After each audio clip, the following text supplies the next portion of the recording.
Welcome to Creepy Vibes. Today, we're venturing deep into the heart of Texas, where the land is as vast as its legends and just as terrifying. From eerie lights haunting dark rivers to ancient forces that never should have been disturbed, get ready for 20 Texas towns where locals are afraid of the dark true. Disturbing tales that will make you question what's real and what's lurking just beyond the horizon. But before we begin, here's something strange. Most viewers make one huge mistake: they leave without subscribing. And by doing so, they miss out on the creepiest, spine-tingling tales that only the bravest dare to hear. Don't be one of them. Hit that subscribe button now, because tonight's just the beginning, and the terror waiting in the darkness is far from over. Where are you watching from? And what time is it there? Let me know in the comments, because here, the night is only getting started and the horror is waiting to unfold. Now, let's dive into the darkness.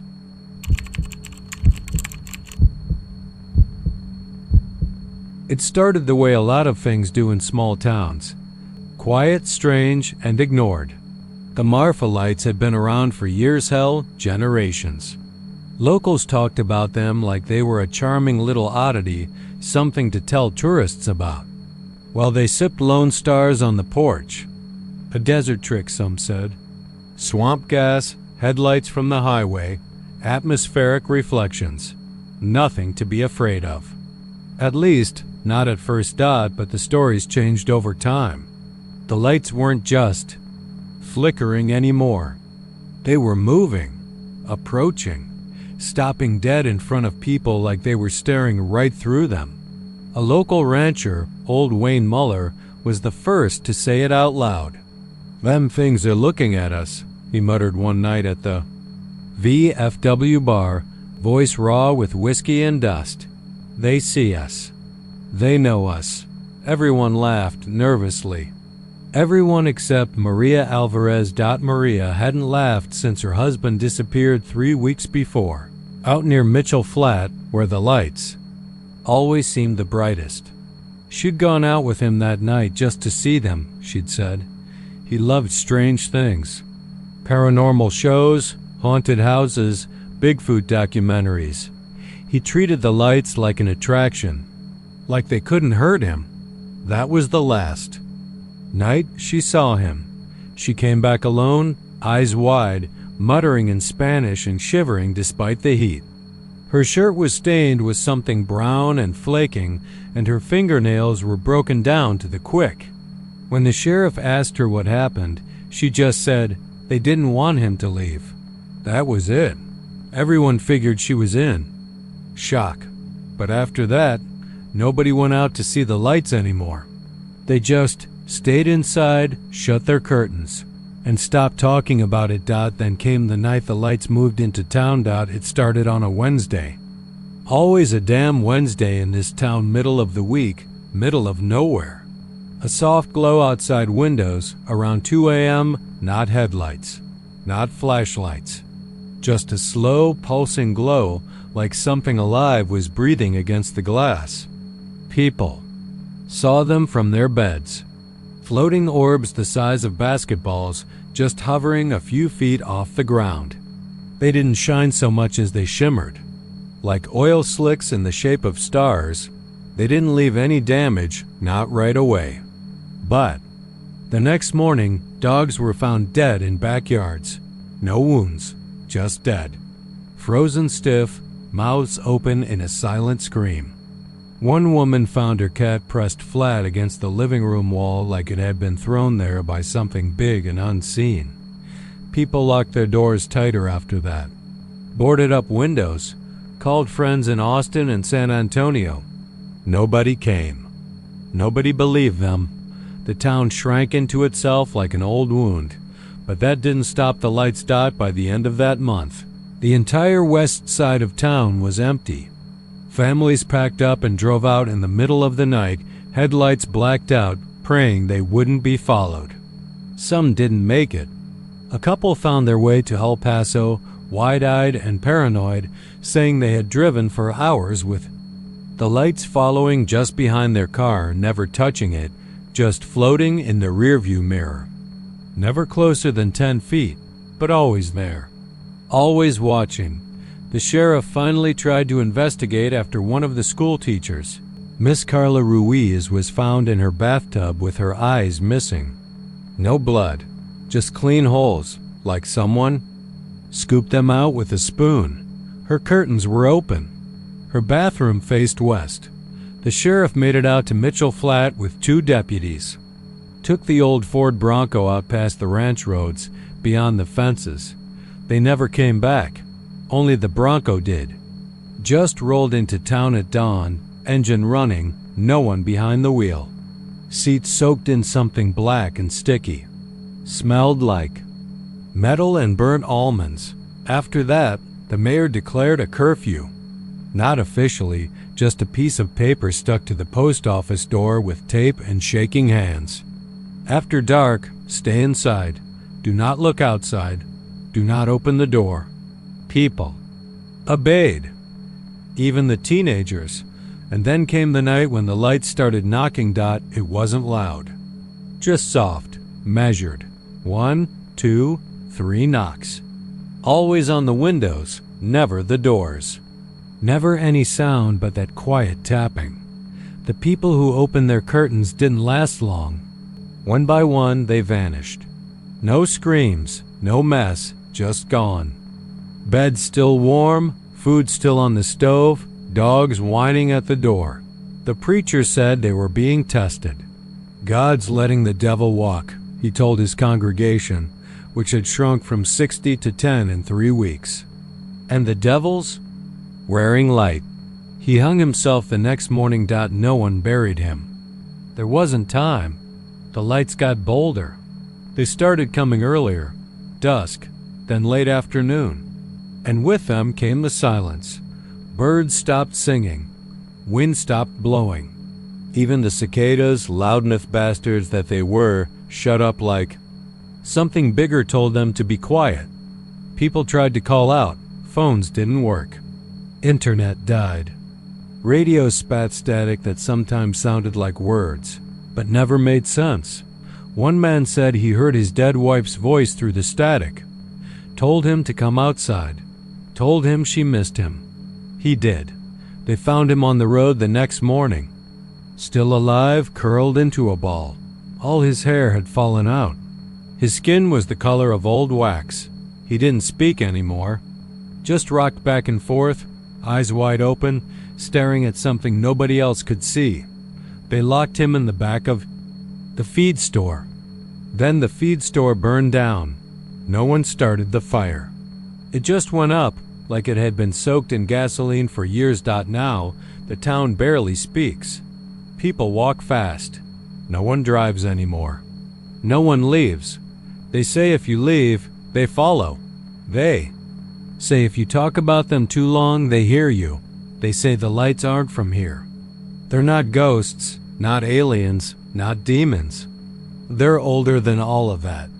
They're watchers, observers. And now that we've seen them, they won't leave until they've seen everything. The curtains stay shut. Lights stay off.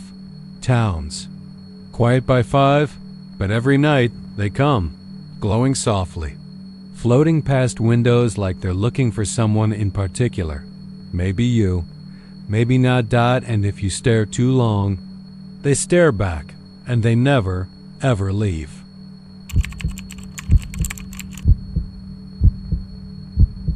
The rain started the night Lucas checked into the Jefferson Hotel. Not the usual kind of East Texas drizzle, but a steady needling downpour that slicked the old brick streets and turned the corners of the town into inky shadows. Jefferson was one of those towns that looked like it never left the 19th century, and in the dark, with gas lamps flickering and Spanish moss trembling on the oak branches, it felt even older than memory, older than time. He was there on assignment, a puff piece for a travel magazine that wanted a haunted getaway feature. Lucas hated writing about ghosts. He'd done real journalism in Dallas before the layoffs, before the drinking got worse, before his wife stopped answering his calls. Now he chased shadows and legends for a paycheck that barely covered gas and motel food. But Jefferson paid. Well, something about tourism grants and local sponsors. And the hotel? They comped his stay. Room 212. Supposedly the most haunted one in the building. He didn't believe in any of it. Not really. But the first time he stood in that narrow hallway with its faded carpet and crooked oil paintings, something in his stomach turned. The air was heavier here, the silence just a little too perfect, like the building itself was holding its breath. His room looked ordinary enough. Antique furniture, a high wooden headboard, lace curtains that barely held out the streetlight glow. The closet door stood slightly ajar, its hinges bowed and splintered like it had been yanked open too many times. Lucas tossed his duffel on the bed, pulled out his recorder, and started narrating. Jefferson Hotel, room 212. Checked in around 9:45 p.m. Place smells like mildew and wood polish. Rain hasn't let up since I hit I-20. Locals say this room belonged to a girl who died in the 1930s. Drowned in Big Cypress Bayou. But no one's really sure how she got back here. Some say she never left. He clicked the recorder off and chuckled. To himself, pure bullshit. Still, he locked the closet door before lying down. The whispering started at 3:17. A dot and dot. It wasn't a voice at first, just the sound of something moving behind the closet door. A slow, wet dragging. He sat up, heart thudding, ears straining. Then came the whisper. Not words. Not really. Just breath and water and something like the soft rustle of hair across wet wood. He froze. Hello? He called out, regretting it instantly. Nothing. He got up, grabbed the little flashlight from his bag, and tiptoed to the closet. The doorknob trembled under his hand, cold as ice. He opened it slowly. Empty. Just a few wire hangers, a cracked mirror on the inside wall, and a dark stain near the bottom corner that might have been mold. Or something older. He shut the door and went back to bed, telling himself it was just a dream. But it happened again the next night, and the next. The whispers grew louder. They started forming syllables, words. They said his name. Lucas. Always from the closet. By the fifth night, he stopped trying to sleep.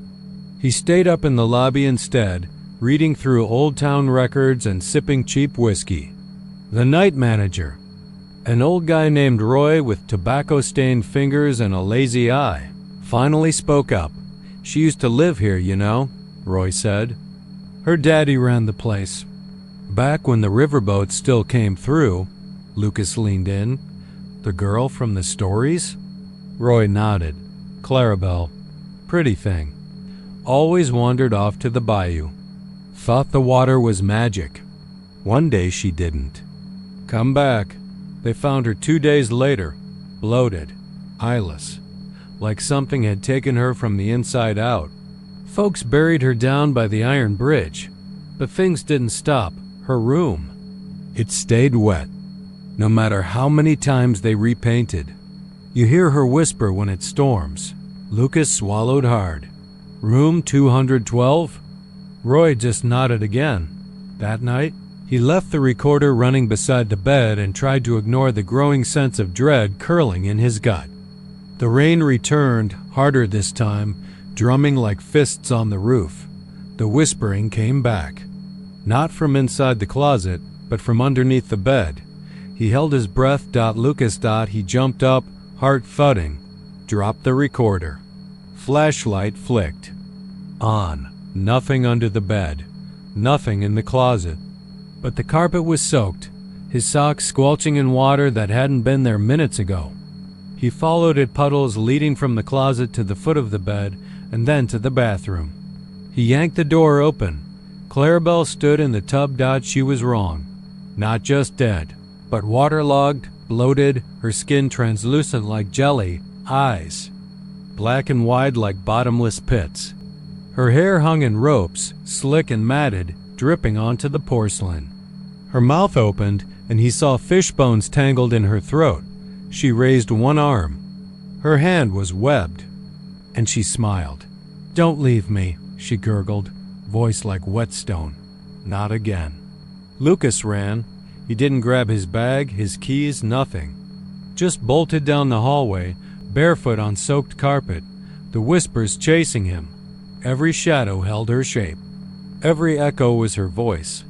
He didn't stop until he was outside in the rain, panting on the street with blood pounding in his ears. The town was still asleep, windows dark. No one around. He never went back for his stuff. 2 weeks later, the Jefferson newspaper printed. A strange story. Local hotel room flooded. Room 212 soaked through, water damage on every wall. No source, no leaks, just water. And in the center of the floor, a single recorder still running. The last words on the tape? "She's in the closet, but she's not staying there." And the whispers continue every storm, every dark night in Jefferson. Guests still stay in room 212. Some say they hear her crying. Others hear their name, and a few never check out.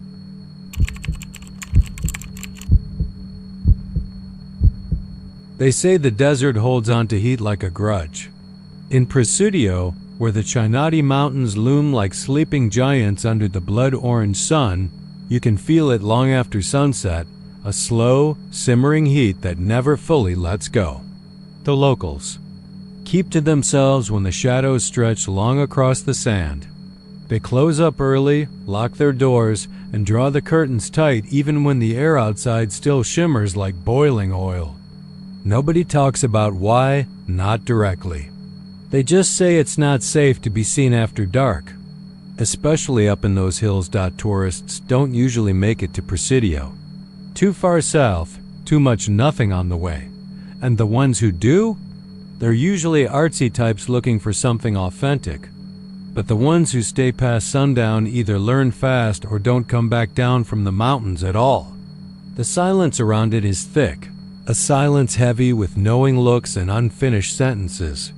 There's a name whispered, always the same. The Burning Man. They say he walks those hills, not quickly, but steady, with purpose. Like he's following the scent of something or someone. If you see him, it's already too late. He doesn't run. He doesn't speak, but the heat comes with him. You'll smell it first, not smoke, but singed cloth, burnt hair, flesh gone. Crisp at the edges, then the flicker, a shimmer in the dark. And by the time you realize it's a man, or was, he's already turned toward you. I didn't believe any of it. Not really. My name's Aaron Calloway. I was writing a travel piece for a little-known outdoor magazine, a spread on West Texas ghost towns and forgotten trails. Marfa had its lights, Alpine had its artists, but Presidio had nothing, at least on paper. That's what made it. Perfect, quiet, remote, off the grid.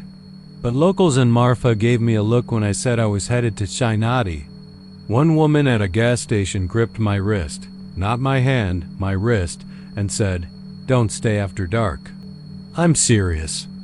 Then she just let go and walked away like she hadn't said a thing. Presidio was dust, rust, and whispering wind. A place of half-abandoned trailers and sun-bleached signs. The hills in the distance looked beautiful in a brutal kind of way. Red rock glowing like dying embers under the sun. I rented a room above a boarded-up cafe near the edge of town. Old ceiling fan. No TV. Windows that rattled with every gust. I was the only guest, and the woman who ran the place, Mrs. Teresa Alvarez, seemed irritated just by my presence. That first night, around dusk, I wandered into the only open bar, a place called La Vibera. 5 men inside, all older, leathery faces like old boots. They stopped talking when I came in. I ordered a beer, tried to make small talk. Nothing took. Eventually, I asked, "So what's the story with the Burning Man?" Everything stopped. Even the jukebox cut out mid-song like it knew better. One man stood up and left without a word. Another crossed himself. The bartender, a wide-shouldered man with a cloudy eye, said, "He don't bother people who mind their own." Then no one said anything else. Back at the room, I couldn't sleep. Heat clung to the walls like a living thing. Around midnight, I cracked the window just a little, needing air. That's when I heard it. A faint crackling sound. Like a fire being stoked. Not in a fireplace, but dry brush burning fast. Then came the smell. Burnt leather. Hot copper. Ash. I pressed my face to the screen, looked toward the hills. At first, I thought it was headlights. A flicker of orange-yellow dancing between the rocks. But it moved too smoothly, too silently. Like a lantern swaying with a man's gait. Except there was no man. Not at first. Then the light grew brighter, and I saw him. Saw it. A figure, human in shape, but glowing, not with light, but with heat. Flames didn't flicker off him. He was the fire. His face was a blackened mask, mouth a twisted gash of melted flesh. Skin peeled back in layers like bark off a scorched tree. But he walked like he felt none of it. Like pain had long ago become something else. Hunger. Maybe. He stopped, looked straight toward me. Not toward the building, toward me. The heat hit the window pane. The screen warped. The air in the room changed, thicker, heavier. My lungs burned. I slammed the window shut and stumbled back, tripping over my bag. My vision swam. I lay there on the floor, shaking, until the air cooled again. I left at first light, drove up into the Shinati Hills. Not because I wanted to, but because I had to. No. Some stupid part of me thought it was a hallucination. Heat stroke, stress, something explainable. But I knew. I knew what I saw. And I wanted the story. The trail wound up past old cattle paths and rock faces scorched black. Up near a crumbled stone foundation, maybe an old homestead, I found a fire pit. Looked fresh. Wood turned to charcoal. A ring of old bones scorched and splintered. Human? I couldn't say. And to boot. Half melted. Looked. Not modern. The wind shifted, and I smelled him again. Closer now. I turned, and he was there. Not walking. Not stalking. Just standing. 10 feet away. Flame coursing over his arms, licking up his legs. Skin cracked open like overcooked meat. But his eyes, those were the worst. They weren't aflame. They were alive. Bloodshot, unblinking. Full of hate. Full of memory. He opened his mouth. Not to scream. To breathe. And the breath was fire. It didn't touch me. Not directly. But the heat drove me to my knees. My skin blistered where the sweat beaded. I scrambled back, slipped on the gravel. That's when he moved. Not fast, never fast, but with this awful, steady rhythm. 1 foot after the other. My camera melted. The strap fused to my shirt. I ran. Didn't know how I got back to the car. Don't remember the drive. Just flashes. Road signs, twisted. Guardrails. The taste of blood in my mouth from biting my tongue. Mrs. Alvarez didn't even look surprised when I returned, drenched in sweat and smoke. She brought me a wet cloth, set it on the counter. Sighed, "You looked, didn't you?" I couldn't speak. I just nodded. She said, "You ain't one of them, but he don't care anymore. Too long he's burned. Can't tell past from present. He just knows the pain." I asked, voice shaking. "Who was he?" She paused. Name was Miguel Ortega. 1901. Railroad men dragged him out of his house. Said he was stealing dynamite. Beat him. Tied him to a mesquite tree. Set him on fire. Took a long time for him to die. I couldn't move. They buried what was left up there.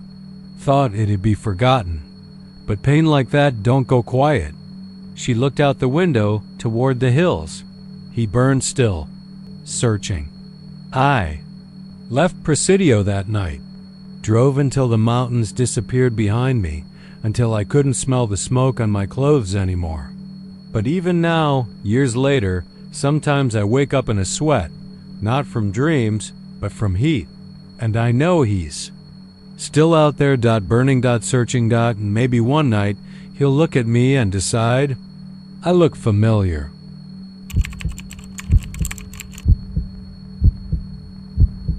They tore down most of the asylum in the late 70s. The county called it progress. The remaining shell sat hollow and half-eaten by vines. Its brickwork faded to the color of dried blood and bone dust. Folks in mineral wells pretended it wasn't. They're just like they pretended not to hear what came up through the manhole grates after sundown. Everyone knew about the Baker Hotel hell. They even did ghost tours now. Teenagers with EMF meters wandered the halls, hoping to catch the spirit of some bootlegger or flapper who took a fatal leap from the top floor. But no one ever ran tours into the tunnels. And no one ever brought up the asylum unless they were drunk or dying. The tunnels ran beneath the town like arteries, built back in the 1920s when they thought connecting the Baker to the asylum and a few other key buildings would streamline laundry, maintenance, and food supply. It was supposed to be the future. They used carts and small electric lifts like in hospitals, but the whole system got shut down not long after it opened. The story said something happened down there, something the police never reported and the newspapers never ran. Something that made them seal half the entries and brick up the hall near the asylum door. That's where Calvin found the breach. Calvin was a plumber for the city, one of those thick-armed old-school guys who still smoked while working on gas lines. He was fixing a storm drain off Oak Avenue when he noticed that one of the access tunnels didn't match the schematics. It wasn't just age or erosion, this wasn't a natural shift. Someone had broken through something that was never meant to be opened. He should have reported it. He didn't. Maybe it was the way the cold draft hissed out of that black hole in the concrete, or the fact that the moisture on the wall wasn't just water, it was red-tinted, almost sticky. Calvin told himself he was just curious. That's how it always starts, right? He brought a flashlight and a camera down there one night, told his wife he was doing a midnight pressure test on the downtown lines. He was never seen again. The cops searched for weeks. The town organized search parties. They found his flashlight cracked in half and his camera, but the SD card was missing. There was blood on the flashlight grip. His wife refused to believe he was dead for nearly a year, until they found part of his boot lodged in a sewer grate 6 blocks from the breach. After Calvin, the tunnel was sealed with steel plates welded to the concrete. No one touched it. Not until Jody and her friends decided to investigate 50 years later. They were doing a podcast, Haunted Highways of Texas. Jody was the host, sharp, funny, and dangerously fearless. Her boyfriend Luke ran the tech. Her cousin Marcy was the designated skeptic, which made the banter more entertaining. They'd done episodes on the Goatman Bridge and Yorktown Memorial Hospital. The Baker was next, but Jody wanted more. She didn't care about ghosts that flirted or lights that flickered. She wanted the stories that made people lock their doors before sunset. And she wanted real screams. It was old Mrs. Flannery who told them about the tunnels. Her husband used to be a janitor at the asylum. She didn't remember much. Dementia had eaten away most of her past, but she remembered the noise. "Them things down there," she'd whispered, eyes glassy and wet. "They ain't right. They sound like people, but they don't move like people, and they don't like light."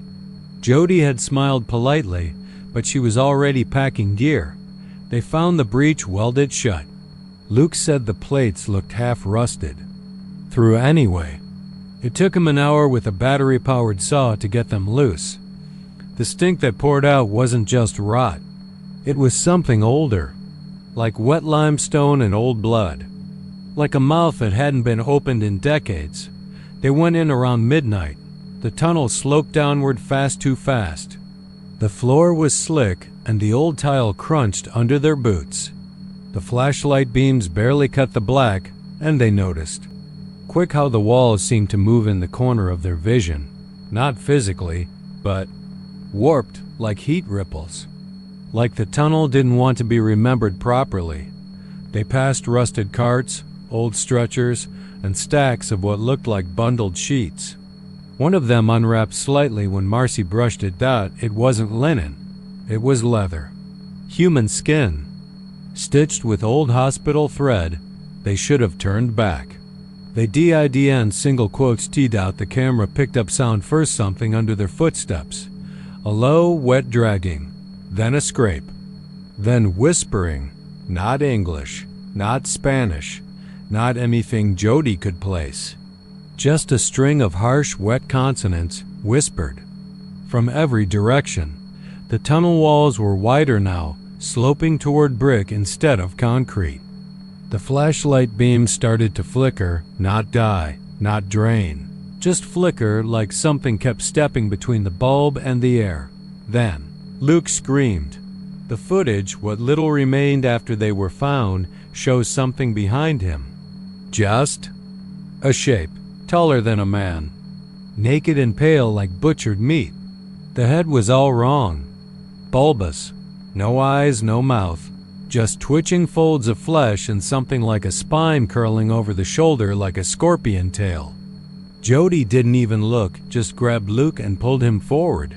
They ran, twisting through tunnels that shouldn't have been there, sloping downward even further. The brick walls grew moist and raw, like they were inside something living. They passed rooms with doors, but none had handles. Some were half open. Inside were shadows that breathed. Marcy vanished near one of those rooms. 1 second she was behind them, cursing, flashlight beam bouncing. The next second gone. No sound, no scream. Just silence and an empty wet floor. They found stairs. The camera shook as they climbed. Every few steps they had to pause and listen because the things behind them weren't chasing. They were following. Curious, like hunters who'd already picked their kill. The stairs ended in a hatch, rusted but unlocked. They pushed through and found themselves in the basement of the old asylum. It was daylight now. Barely. The basement windows were bricked up, but pale blue light slithered in through cracks. The building had been condemned for decades, but something had clearly been using it. There were footprints in the dust. Not human, hooved, deep and wide, like something heavy paced in circles. They climbed out through a broken wall. Jody and Luke were found in a ditch 3 blocks from the asylum. They were bruised, bleeding, dehydrated, and in shock. Luke had claw marks on his back that looked like fingers, but with nails on both ends. He never spoke again. Jody tried. She screamed her story at the hospital staff for hours before slipping into a catatonic state. When she finally came out of it months later, she had no memory of the tunnels. Just recurring dreams of a hallway that stretched forever, lined with them. Doors that whispered promises. The city resealed the breach. Then poured concrete down the entire tunnel length. But the sounds still come, especially on moonless nights. Especially near Oak Avenue. And sometimes the manhole covers rattle, as if something underneath is scratching to be remembered.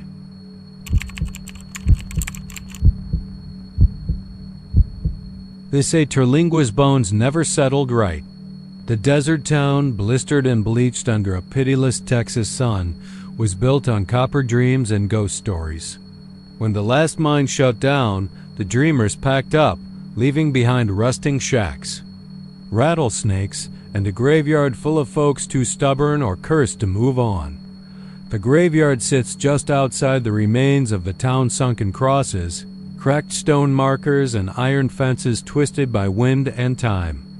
No one's sure how many bodies lie beneath that sand, because no one dares count. They say the earth there shifts at night like it's breathing. Old Diego Morales was the caretaker, not by choice, but because his daddy was before him, and his granddaddy before that. Generations of Morales men kept the cemetery clean, whispered prayers over headstones, and never asked for payment. It was a duty, not a job. Diego didn't much like it, especially after his brother went missing one Halloween night right there, among the graves, but he stayed. Said someone had to watch the watchers, because that's what they are, the figures in the graveyard. Not exactly ghosts, not the floating kind in bedsheets or blurry blobs in tourist photos. These things, they watch. Every evening, when the desert begins to cool and the shadows stretch across the earth, they rise up from the graves. Dozens of them, some tall, some twisted, all draped in dust and silence. Faces? Maybe, but no eyes. Just empty hollows where something used to be. And they stare at the houses, the people, the sky, each other. The tourists, God bless them, think it's all for show.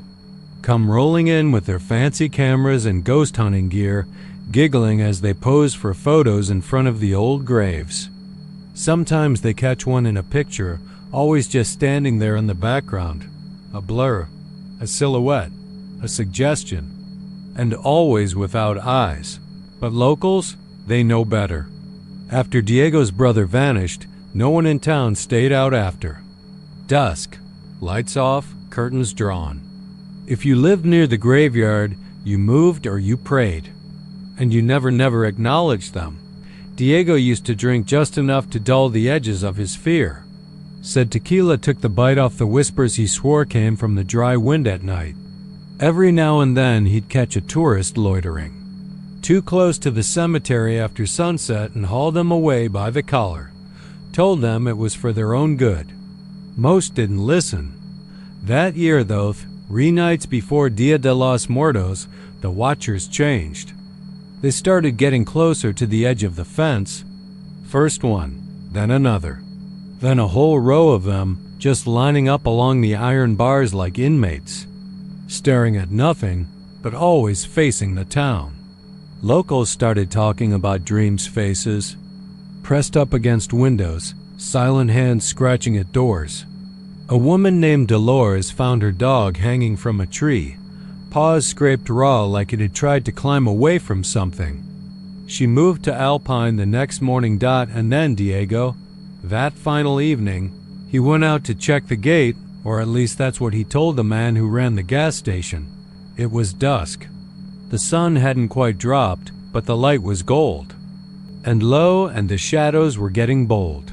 Folks say he walked out onto the graveyard path like he'd done 1,000 times before, dust rising at his boots, sombrero tipped low. What happened next, ain't no one really saw. But they heard. The screaming started soft, then rose like thunder. Not the kind of scream a man makes when he's hurt, but the sound of something being taken, ripped, stolen, like his very soul was being yanked out through his throat. A rancher named Julio drove past at the time. He slammed on the brakes and swore up and down he saw Diego being dragged backward face first into the sand, kicking, clawing at the ground. By what? He didn't say, he just said the dirt moved like it was alive. The watchers? They were all gathered in a wide circle, like mourners at a funeral. Not one lifted a finger to help. Not one turned away.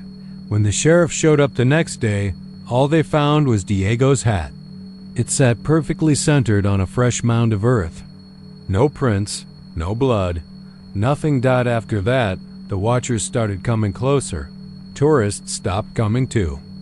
Many rumors, too many missing person flyers pinned to gas station corkboards. The town fell into something worse than silence, a kind of waiting. Every night, the watchers gathered, first in the graveyard, then along the road. Then, under the windows, a teenage boy vanished from his room, bedsheets soaked in sweat and sand. An old woman died staring into her mirror, her mouth stretched open like she'd seen something crawl up behind her. People moved away in waves, packed their trucks and didn't look back. Now only a few remain. And they don't speak much. The windows are all blacked out. The lights go off at 6. No one checks the gate. No one cleans the graves. No one watches the watchers anymore. But they're still there.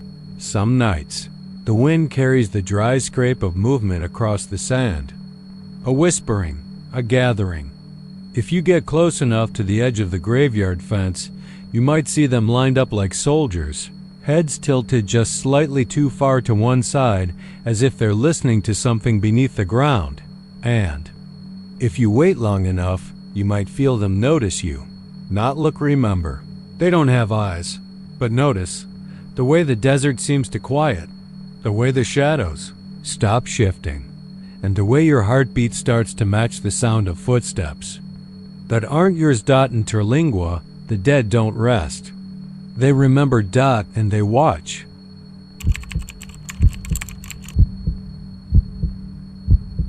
The Gulf air had a way of rotting things faster in Port Isabel. Wood buckled in weeks. Boats rusted in months. And people, if they stayed too long, started to crack around the edges like old lobster traps, sun-bleached and half-sunk in the muck. Every town has its ghost stories. But in Port Isabel, the stories walked, drifted, clawed their way up from the bottom of the Gulf like crabs to the surface. And the worst of them, the one even the shrimpers refused to joke about over beer, was about the boat that never docked. Folks just called it her. Or sometimes in half-whispers and curses, La Muerte del Mar, the death of the sea. She wasn't in any registry, had no call sign, no name across her stern. But everyone knew what she looked like. An old steel trawler, faded blue hull streaked, with rust and barnacles scabbed along the waterline. She floated out there past the jetties, too far to wave to but close enough to see through binoculars if you had the guts to look. Her deck was always empty. No crew, no lights. Just the slow sway of her mast and the thick lines of her trawling nets dragging behind like dead limbs. And those nets, God help whoever saw them up close, because they dripped red dot. It was the fisherman who first noticed she showed up with the fog. Not the normal morning mist either, but that choking, heavy stuff that rolled in after sunset, when even the gulls shut the hell up and the water went still. Like the sea itself was holding its breath. The kind of fog that sat in your lungs like smoke and made your bones ache cold. The first time anyone got close was in '89. Old Freddie Mencaca, drunk and looking to impress a tourist girl, took his buddy's flat bottom out toward the blinking light they thought was distress.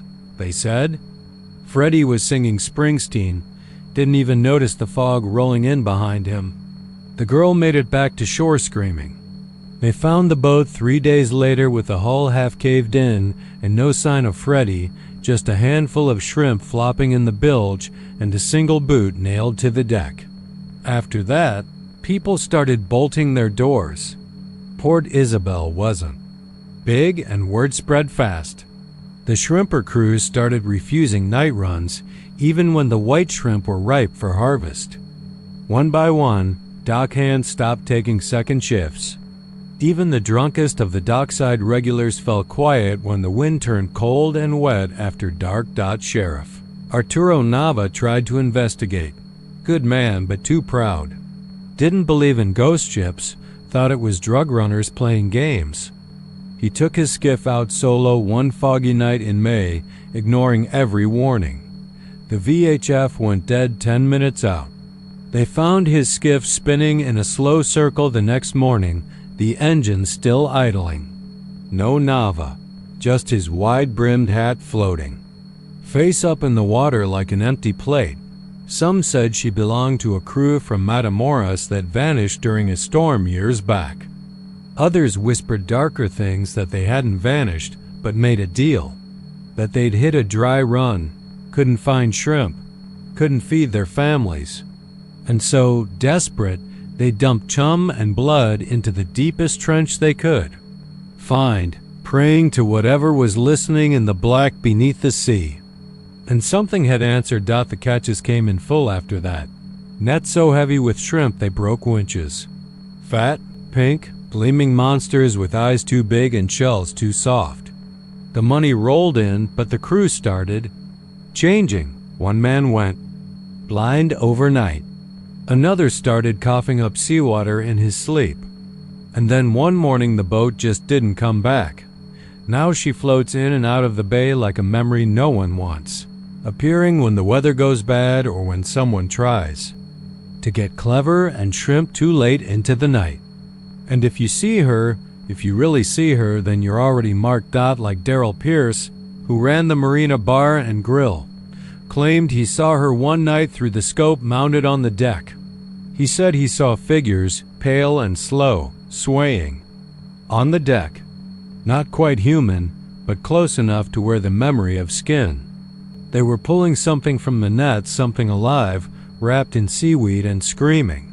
He never spoke right after that. Just sat in his office for hours every night, rocking back and forth. His wife found him hanging in the walk-in freezer. One morning, the air thick with shrimp stench and rot. He'd carved something into the frost on the metal door with his fingernail. It said, "We are the catch now." The worst came last hurricane season. A new crew out of Brownsville docked for shelter, said they'd heard the stories but didn't buy them. Young guys, mostly barely shaving, armed with beer and attitude. They tied up just before the storm hit, laughing it off. But during the worst of the rain, someone saw them stumbling back toward the water. Not running, not screaming, just walking, quiet, blank-eyed. One after another, like they were sleepwalking straight into the tide. And in the lightning flashes, people swear they saw the trawler waiting out there. Nets spread wide, lanterns swinging, and the red dripping down. The next morning, the docks were silent. No signs of the boys. Their boat was still tied tight, dry, and untouched. But there were boot prints on the dock leading to the water. Bare feet too, dozens of them, and bits of jellyfish on the planks. Sheriff's office taped it off, called it a tragic accident. But they didn't drain the bay, didn't dredge, didn't even try. Now when the fog creeps in low and slow and smelling like rust and old blood, the lights go off early in town. The bars close up. The shrimpers pull their boats in and pray over the nets. Parents tell their kids bedtime stories about what happens to children who wander near the piers after sunset. And out there, in the gray where the sea meets the dark, something waits, trawling nets out, decks slick with water that isn't quite water, looking for a new crew because every deal has a price, and the Gulf always collects.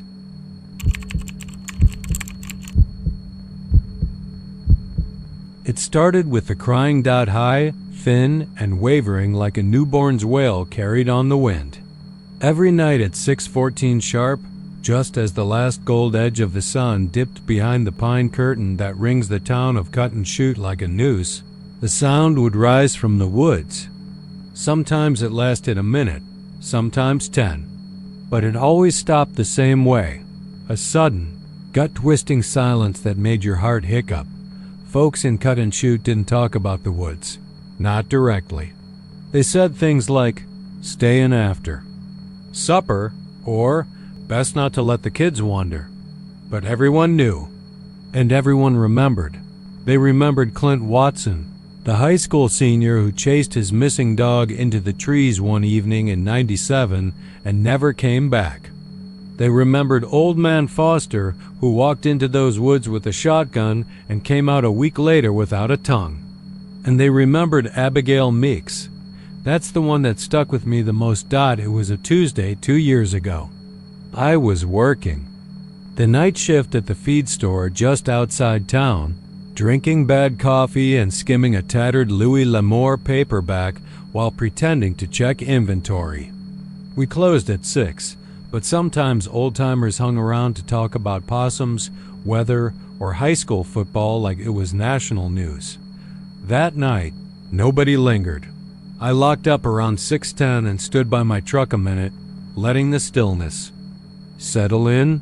Summer in Cut and Shoot has this heavy, sticky quiet like the world's holding its breath. That's when I heard her. A baby crying dot had drifted from the woods behind the store, low and broken. Barely more than a hiccuping sob at first. My stomach sank. Every damn warning my mama had ever whispered about that tree line came crawling up my spine like cold sweat. But I didn't go home. I walked toward it. I don't know why. Maybe it was the way the cry didn't sound. Right, it didn't have that panic of a real baby. It sounded practiced, like someone trying to be a baby. Like a mimic bird stuck on the sound of suffering. Grass was wet with dew, even though it hadn't rained in days. I stepped through it, pushing past a barbed wire fence and into the trees. The air changed instantly. It was colder and thicker.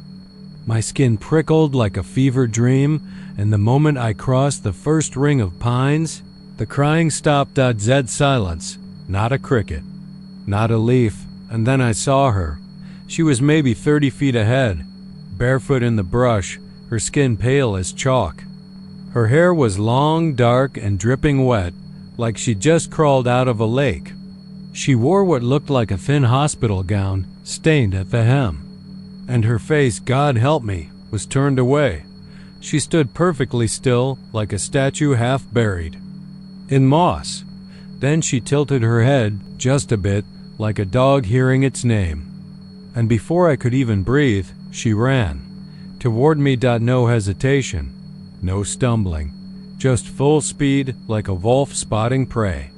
Her bare feet made no sound, and in the half second it took me to react, I saw her eyes. White. Not blank, not rolled back.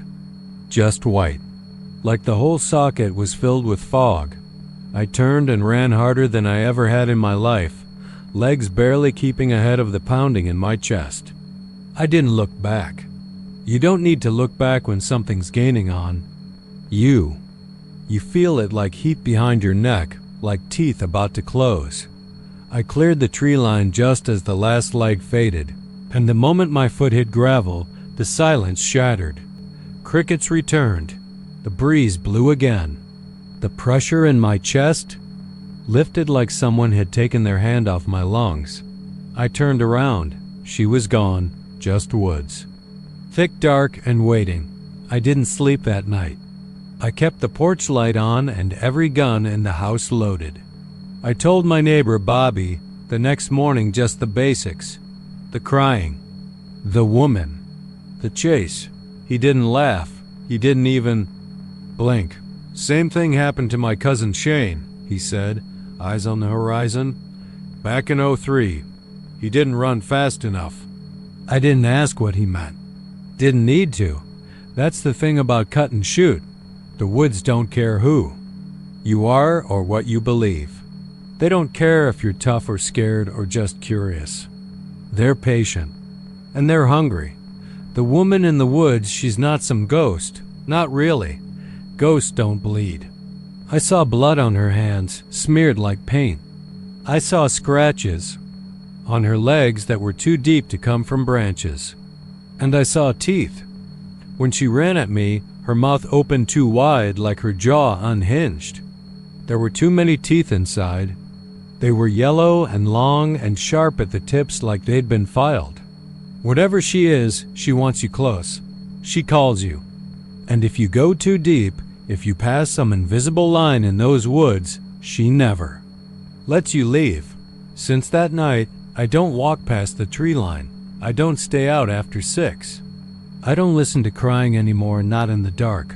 Last month, a group of teenagers from out of town thought it'd be funny to camp just inside the woods. They posted a live stream on social media, laughing, drinking, pretending to be brave. At 6:13 p.m., they heard it. The crying. They joked about it at first, called it a woods baby, and said they'd go check. The video cut out at 6:15. Just static and the scream. Police found the campsite, torn to shreds. Blood soaked into the dirt. No bodies. Just blood. and a single barefoot print. Small, pale dot. Since then, the town's been quieter. More lights stay on. More folks pray, because we know she's still out.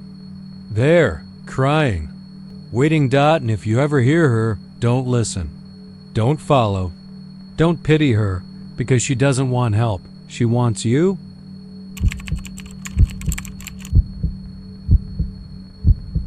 The wind in Alpine always carried dust, bone-dry and bitter with creosote and ancient stone. It whispered down from the hills, where the jagged bluffs rose above the west side of town like the backs of sleeping beasts. They caught the last of the sunset in their teeth, glowing red before falling into blackness.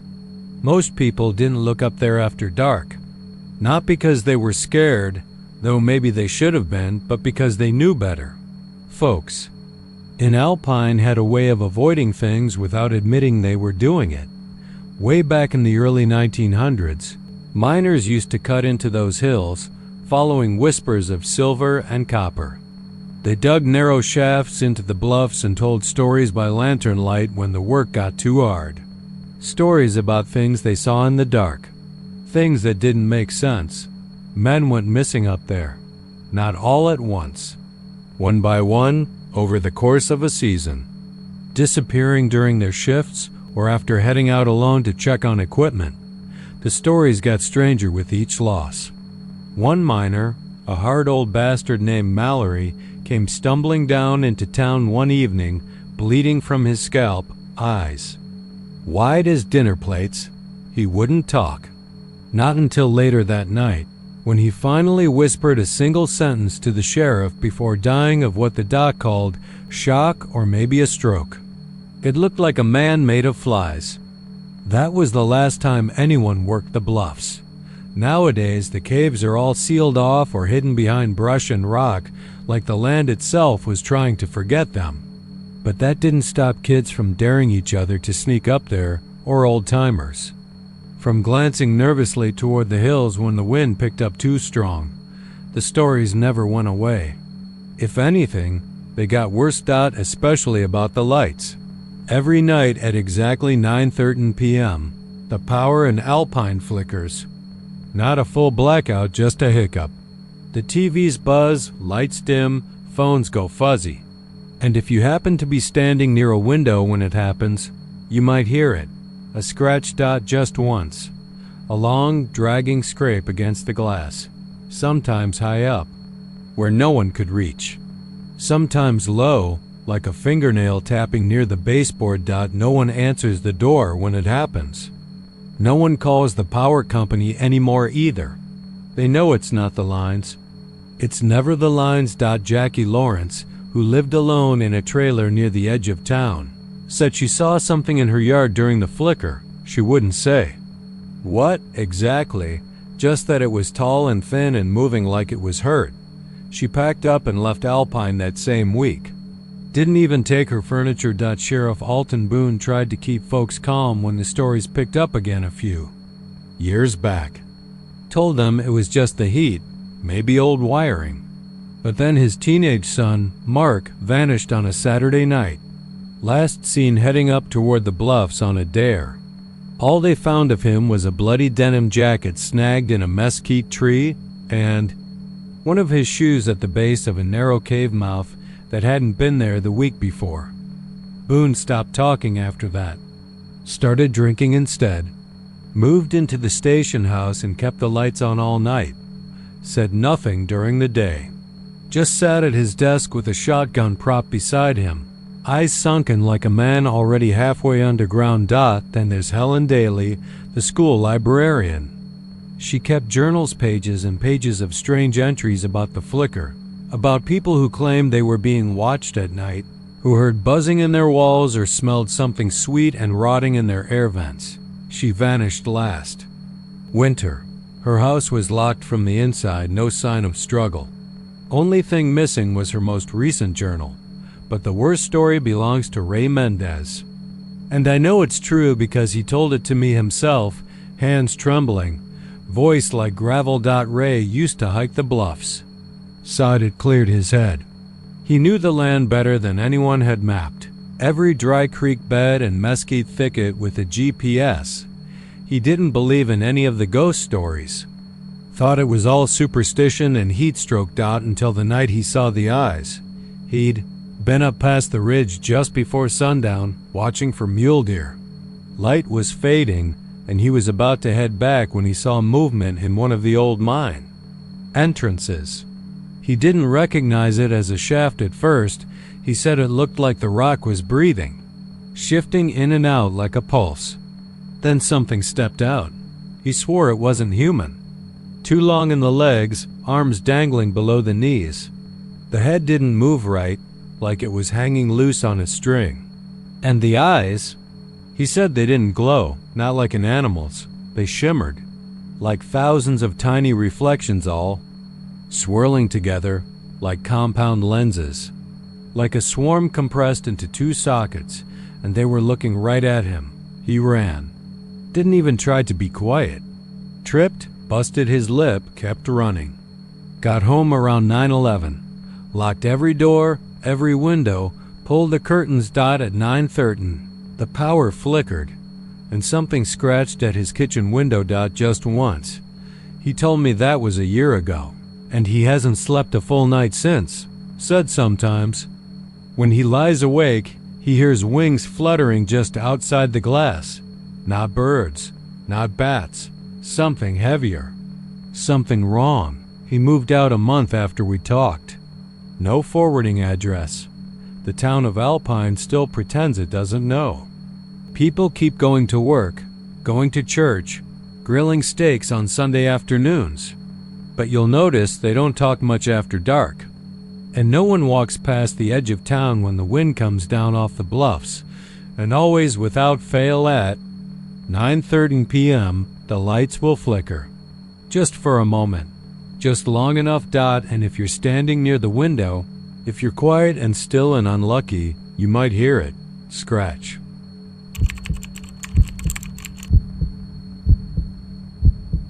Schulenburg used to be one of those Texas towns that looked painted on little shops with awnings faded by sun.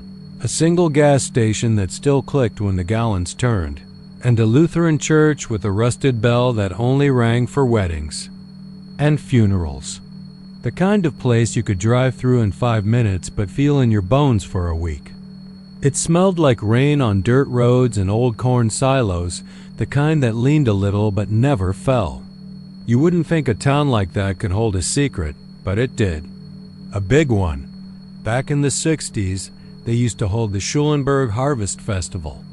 The first week of October, right when the corn grew tall and gold and you couldn't see 10 feet through it. Folks came from all over Fayette County. Tractor parades, pie-eating contests, pumpkin carving by the old schoolhouse. Kids ran wild with sticky fingers and candy apples, and somewhere near midnight, they'd all gather for the big maze, the corn walk. It started at the edge of Old Bell Farm, right where the tree line thickened and the earth felt heavier. That's when it began. The vanishings. The first one was Tommy Eckhart, 11 years old, vanished halfway through the maze. They searched all night and into the next day, helicopters and hounds, but never found a trace. No torn shirt, no shoe, not even a drag mark. The corn just swallowed him whole. The town chalked it up to coyotes, maybe a fall in an old well. That first year, they held a vigil and kept the festival going the next fall. Tradition and all that, then 2 more kids disappeared the following year. Gone without a sound. Just gone. By the 3rd fall, folks started to whisper about something else. Something that walked the cornfields only when the harvest was full and the moon hung fat and yellow. They called it the harvest shadow. Nobody saw it, not clearly. But there were stories that crept through the town like mold under a floorboard, a long dark shape at the edge of the field. Blacker than the night around it, taller than any man, moving slow like it didn't have to hurry. Kids started claiming they heard whispers from between the stalks, not voices, exactly. More like the memory of a voice. too cold to be the wind, too wet to be air. After 6 children disappeared in 6 years, they canceled the festival. The town council stopped debating and just let it die. No more parades, no more pies. The old maze rotted in place and the Bell farm went to seed. Parents stopped letting their kids out after dark. Some even moved away. And those that stayed learned something important. When the corn was high and the days got short, you didn't go near the fields. And you sure as hell didn't talk about the shadow. But secrets rot if you bury them too long. It was 2019 when it started again. Jenna Ray, 17, worked at the food right on Main. Good kid. Quiet. Her mama said she went out walking around. Dusk, earbuds in, said she needed air. She never came home.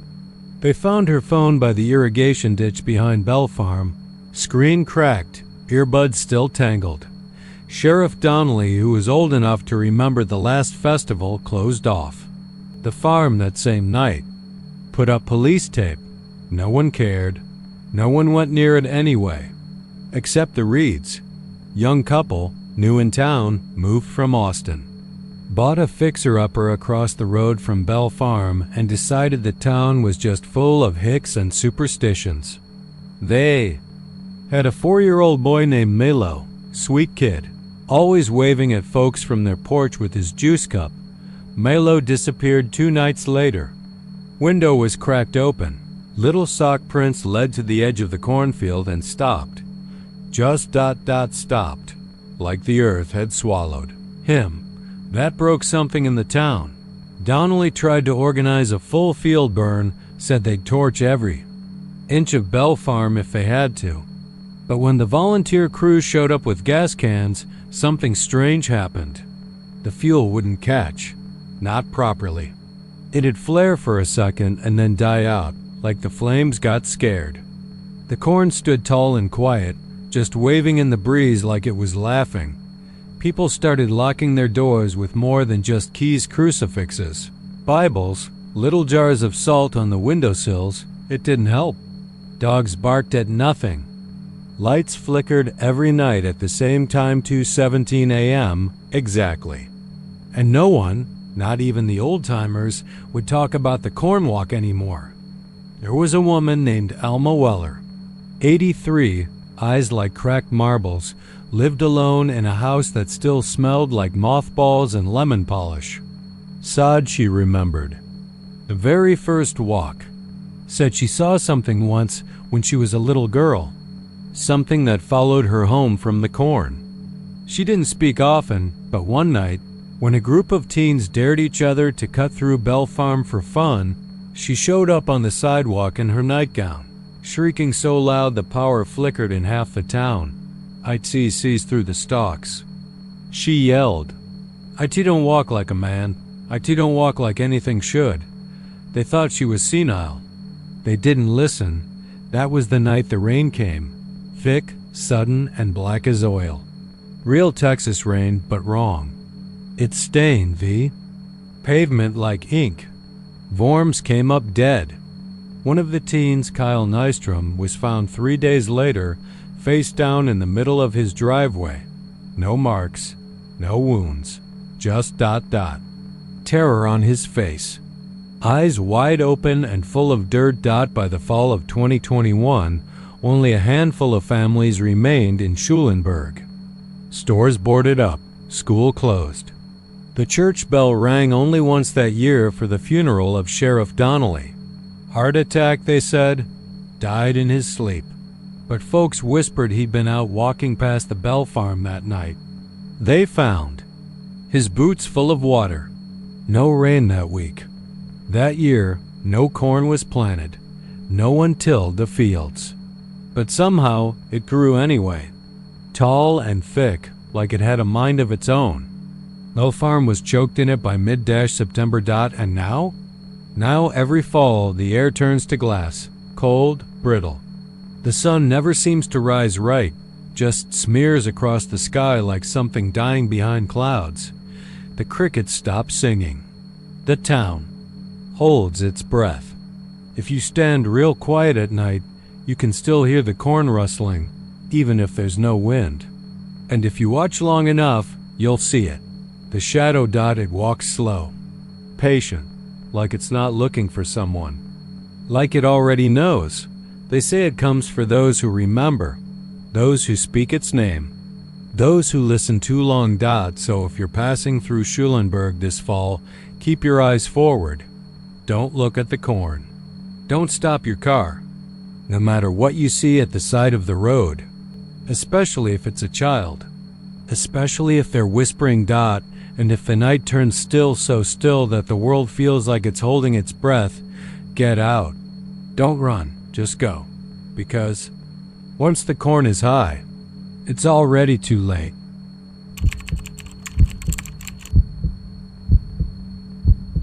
They say she first appeared out near the outskirts of Van Horn in the fall of '96, when the moon hung low and blood orange over the desert, and the coyotes wouldn't stop howling for 3 nights straight. Nobody knew her name, not officially. Folks just started calling her the gas station girl, because that's where she'd always be standing silent beneath the flickering fluorescent lights of the old Texaco, just off the I-10, pale as candle wax, barefoot on the dust-choked pavement, wearing a torn white nightgown streaked with what looked like old, dried blood. Sometimes it was fresh. Always, it was hers. She didn't speak unless spoken to, and even then, only asked one thing: "Can you take me to mile marker 34? That was it. Voice like wet paper tearing. No other words. No thank yous. Just that one simple, gentle question, like she already knew the answer, and people did take her. At first. Back then, Van Horn still got travelers. Truckers, drifters, road trippers who missed the El Paso exit or thought they'd fill up on gas. Before hitting the long stretch east, the Texaco wasn't much, but it had cold Coke, warm hot dogs, and a bathroom that almost never worked. More than enough for folks passing through. The first one to take her was a guy named Darren McNeil. Late 20s, rode a black and silver Harley, wore his sunglasses at night like a jackass. Real proud of his leather vest and desert boots. Told the cashier, old Rudy Guerra, who'd worked that station 35 years, that he was heading toward Odessa. Bought a Red Bull, asked about the girl. "She okay?" he said, jerking a thumb toward her as she stood out by pump 3, staring up at the buzzing light. Rudy just grunted. Wouldn't talk to her.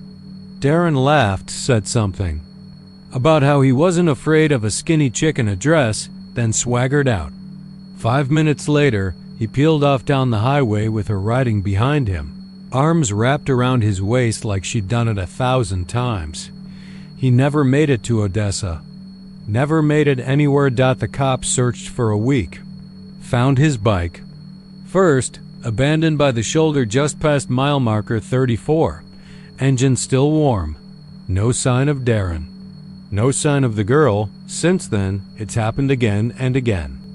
Every few years, some out-of-towner stops for gas, sees her under the lights, pale and barefoot and trembling like she's cold, and makes the same damn mistake. They take her. She nods and climbs into their car, quiet as a shadow.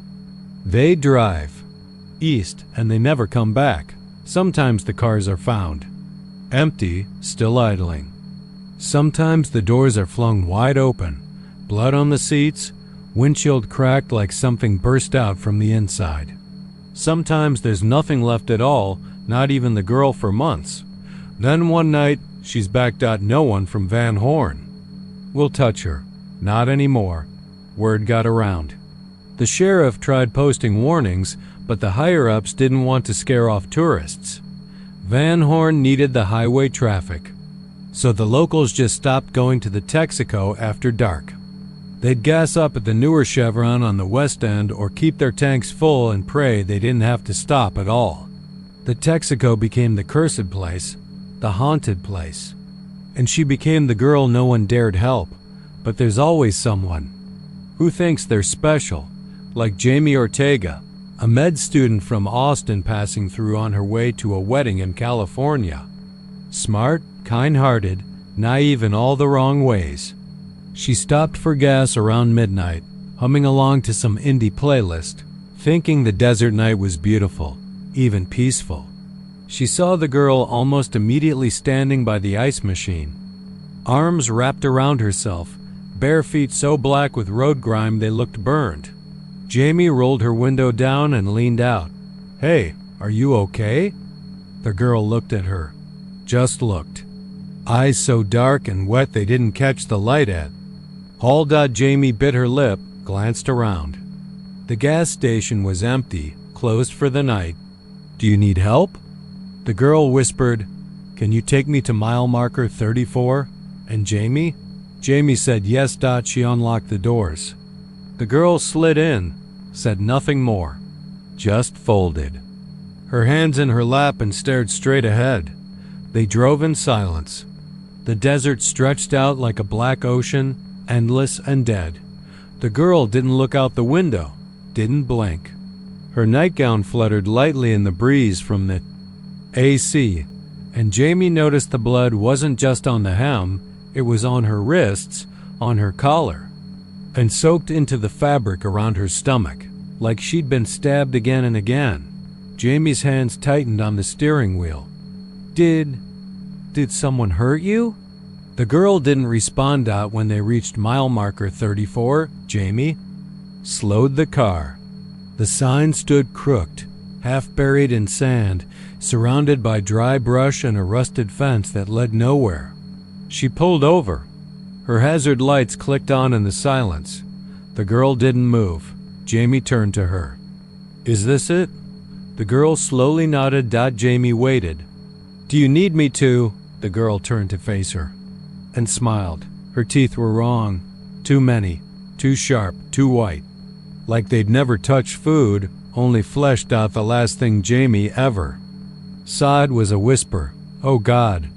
The next morning, her car was found 2 miles down the road, upside down and empty. Not a drop of blood, no sign of struggle. But the seat belt was torn, ripped right down the middle. Not cut, torn, like someone had yanked it apart with bare hands. And that night, the girl was back at the Texaco. Same as always, pale, barefoot, blood on her NIGHTGOWN. Locals say she's not a ghost. Ghosts don't bleed. Ghosts don't smile. They say she's something older, something that pretends to be helpless, that lures you with pity and quiet, and then takes you someplace not even the coyotes will go near. Mile marker 30-4. The old men at the diner say it used to be a burial ground, long before the road came through. The ground there's cursed, hungry. Something sleeps under it, or maybe it doesn't sleep at all. Maybe it feeds. And maybe the girl is just its way of setting the table. They don't talk about it much. There's no point. No one listens. But if you ever find yourself driving through Van Horn at night, and you see her standing by the pumps barefoot, silent, her eyes catching the moonlight like polished stones, keep driving. Don't stop. Don't. Roll down your window. Don't listen when she asks, because once she's in your car, it's already too late.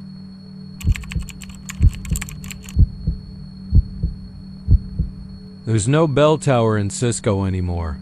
Hasn't been one since 1924, when the flood came and took the old Methodist church clean off its sandstone foundation like a paper boat in a stream. The river wasn't supposed to reach this far, not up to the town center. But that year, the rains came in ways no one had ever seen before. Black sheets that beat the rooftops like war drums and turned the Brazos into a vengeful thing. Locals still talk about how the water came at night, swift and surging, carrying trees, cattle, and even one of the train cars from the station. But the most haunting tale is what the water left behind, or rather, what it didn't. The church vanished. Not a splinter of wood or scrap of stained glass was ever found. Just gone, like it had never been there at all. All except for the bell. They say the bell sank into the soft earth beneath the church, swallowed whole. And though it's never been dug up or recovered, it still rings. Every Friday. Just past midnight. You'll hear it only if you're still. And quiet, real quiet. Locals know better than to be out when it starts. They don't talk much about why, only that when the bell tolls, you stay inside. Lights off, curtains drawn. No looking out the windows. You ride it out in silence. That's how it's been for decades. I was stupid enough to ask around when I first got to Cisco. Was chasing ghost stories for my blog, Dust and Dread, and I'd come across an old newspaper clipping about the 1924 flood. One blurry photo showed the church mid-collapse, its steeple breaking like a matchstick. The caption mentioned survivors spoke of hearing the bell even after the tower was gone. It hooked me. The idea of a town haunted by a sound. Not a ghost, not a shadow, just a sound. I booked a room at the old Railhouse Motel. Place smelled like mildew and old pipe smoke, the kind of scent that clings to your clothes. The front desk clerk, a squat man named Bert with nicotine-stained fingers, warned me without me even asking. "You here for the bell?" he said, his tone like a dare. I hesitated, then nodded. Double quotes, "Well, don't say I didn't tell you. If you're smart, you'll sleep through Friday. But you won't. None of you ever do." He slid my room key across the counter and added, "Don't go out when it rings. Doesn't matter if you hear voices. Doesn't matter if something knocks on your door. You stay put." I should have listened. But curiosity's a disease in people like me.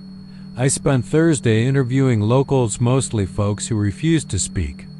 On record, the best I got was from a retired gas station owner, Mr. Harlan. He spoke in a whisper the entire time we talked in his backyard shed. "It's not the bell you should worry about," he said, sipping sweet tea with trembling hands. "It's what comes with it. Thing that drags its sorrow through town." I asked him to describe it. "Don't know what it looks like. Nobody's ever really seen it, just glimpses. Smoke, some say. Others say it's a man, but wrong. Twisted. And tall and dripping wet, like it just crawled out of the riverbed. But always ... always them chains." "Chains?" I asked. He nodded. "Yeah, long ones. Hear 'em scraping across the concrete like it hates the ground it walks on. Like it. Ain't meant to be here." I pressed further. "What happens if someone sees it?" Mr. Harlan's eyes dropped. "Then someone disappears." That night, I sat by the window of my motel room, notebook open, camera ready, recorder on. I told myself I'd just listen. I wouldn't go out. I'd be smart. But I left the curtains open. Just a little dot. It started around 12:17 a.m. a single. Bell. Deep. Rusty. Not like a church bell anymore, more like a scream soaked in iron. It echoed off the old brick buildings of Main Street, rattled windows, stirred up something thick in the gut. Then silence.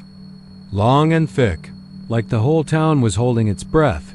Then the dragging chains, no mistaking it. Slow, relentless. Sound that made your skin crawl like it wanted to leave your body. I turned off the lights, crouched low, peered out the slit in the curtains. At first, nothing. Then it emerged from the far end of Main. It was tall. So tall it seemed to bend at the shoulders, hunching to avoid the non-existent ceiling of the night. Drenched in what looked like moss and river muck. Long ropes of hair or maybe seaweed clinging to its limbs. Chains hung from its wrists and ankles, clinking and scraping as it walked. It didn't look up. It didn't need to. Every door it passed slammed shut except mine. I backed away from the window. Then came the knock. 3 slow, heavy knocks on the motel room door. I didn't move. I didn't breathe. The knob jiggled. Not violently, gently, as if it didn't want to force its way in, just wanted to see if I'd open it willingly. Then silence again. I stayed crouched in that corner for what felt like Hours dot at 3:04 a.m. The bell rang one last time dot and it was gone dot by morning. I wasn't sure if it had been real. My recorder picked up nothing. My camera blank. Only my memory and the thick layer of river silt I found smeared across the inside of the door. I left Cisco that afternoon. Never posted the blog. Didn't even tell my editor why. But sometimes Friday nights if I sit up too late, I swear, I hear that bell again faint, like it's ringing from under miles of dirt and water. And I remember what Mr. Harlan said before I left. You hear it once, you're marked. That's sorrow. It follows. It don't let go. And now, every Friday, just past midnight dot dot, I wait and pray the chains don't find my door.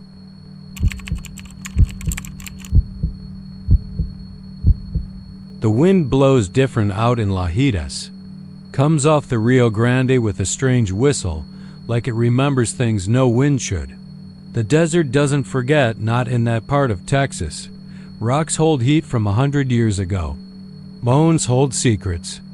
And sometimes, something long dead stands up again, just to remind folks they ain't alone in the dark. They say it started one summer night when the heat hadn't broken for weeks. Folks were seeing things, mirages, they claimed. Shadows on the far side of the canyon that didn't belong to any tree or rock. Lights flickering in the brush with no fire, no source. But the real story started when people began spotting him. The old man with the straw hat and silver beard, walking out across the dry, cracked earth of the old golf course that used to stretch out just beyond the Lajitas trading post. The course had been abandoned since the early 2000s. Drought took it. Grass withered. Greens crumbled to dust. And still, there he was teeing off after midnight, like he was playing the back nine of some ghostly tournament. Nobody knew who first saw him.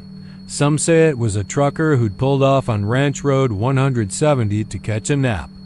Others say it was the woman who ran the little art gallery on the edge of town. Swore she saw him gliding under the full moon, whispering to his golf ball before driving it into the dark like it owed him something. But they all agreed on two things. He always wore a straw hat and he never spoke. Didn't acknowledge you unless you waved first. And if you did, well, God help you. One night, a group of kids from Terlingua drove down drunk and stupid.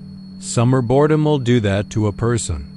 They'd heard the stories, thought it'd be funny to go wave at the old man, maybe get a creepy selfie. They parked off the side of the highway and walked down through the scrub brush, laughing and shouting like nothing in the world could touch them. That's when they saw him, just past where the third hole used to be, hunched over in the moonlight, a golf bag slung over his bony back like it weighed nothing. He set a ball on the ground, squinted down the invisible fairway, and swung. The sound of the club hitting the ball wasn't right. It echoed, louder than it should have been, like it cracked the night open, like it didn't stop echoing. The kids froze. One of them, a boy named Colt, raised his hand and waved. That was the first mistake. The old man turned, slow and jerky, like a puppet dragged by invisible strings. He raised his hand and waved back. His fingers clacked together. Bones, dry and yellow. The kids ran, screaming. But Colt didn't. They found him 3 days later. Or what was left of him. His body was curled up under a mesquite tree, clutching a driver made of rusted iron and wood splintered from the handle of a coffin. His hair had turned white. His eyes were wide open. Blood vessels burst and ringed in black. His skin was blistered, as if he'd been laying out in the sun for weeks, not days. He didn't speak again after that, just sat in a state hospital, down near Presidio, staring out the window and muttering the same phrase over and over, par for the damn ... Now most folks in Lajitas knew better than to mess with whatever roamed those grounds. But Sheriff Ronnie Dela Cruz wasn't most folks. He'd been law in those parts for 27 years, and he didn't believe in ghost stories. Thought the whole thing was some crackpot myth drummed up to scare tourists. So one evening, he pulled up in his patrol car, leaned against the hood, and waited. Just him, a thermos of bad coffee, and his service revolver. The sun dipped. The stars came out thick and heavy. Around Toyah he saw movement. The silhouette of a man in a wide-brimmed straw hat stepped into the clearing where the ninth hole once was. Ronnie clicked on his flashlight and shouted out, "Hey, this here's private property. You need to come talk to me." The figure didn't react. Ronnie stepped forward, boots crunching over gravel and dead grass. "I said you need to stop." The man bent down, placed a ball on the dirt, and straightened. Ronnie raised his light higher, and that's when he saw. The skin on the man's hand had long since peeled away, leaving tendons stretched like wire over bone. The flesh at his neck was sunken, leathery, moving like something squirmed beneath it. His mouth was a hollow crack of black, and his eyes, God. His eyes were little more than deep holes filled with desert sand. And still, he lifted the club, swung, and drove the ball into the dark. They never found Ronnie. His cruiser was still there the next morning, engine idling, door wide open, radio buzzing with static. All that remained of him was his badge bent, blackened, and left neatly on the sand, right where the old man had stood. Since then, nobody's gone near the ruins of the course. The town council fenced it off, claiming dangerous sinkholes and unstable ground, but the locals know better. They know what waits out there when the moon is full and the wind picks up. The whispers in the sand, the clack of bones gripping an iron club, the hollow thud of something striking a ball that isn't there. They say if you see him, don't speak, don't wave, don't even look too long. Just walk away. Forget what you saw. Pretend it was a dream. Because once he sees you really sees you, it's only a matter of time before you hear that echoing swing behind you. And by then, it's too late. In Lajitas, they call him the Devil's Golfer, and every night he plays, someone new disappears.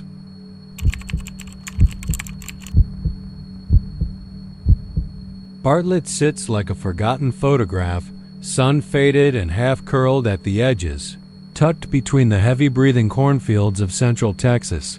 Most folks who end up there don't mean to. They're the kind who take wrong turns late at night, chasing gas stations that don't exist anymore or trusting GPS signals that flicker out like dying porch lights. And if you ask a local for directions, they'll circle around that stretch of asphalt like it's cursed ground. They call it the Devil's Cradle. It's a mile-long slice of farm, Road 487, that dips low between two tree-lined rises. At first glance, nothing's wrong with it. You drive it in the day and think, well, that's a damn fine stretch of pavement. But things change at night. The wind doesn't move through those trees the same. The air thickens, like the road is holding its breath. And then there's the crying. Not baby crying the way you think of it. Not that high-pitched, needy wail. It's crying in reverse. The sound builds from silence into something awful whimpers, drawn backwards into hiccups, into moans, into piercing shrieks. Screams that suck back into sobs, then into laughter, thin and warbled like it's leaking from a warped cassette tape left too long in the heat. People say if you stop your car in the cradle and turn off the engine, the sounds get louder. Some say you'll see something in your rearview mirror just behind the back seat.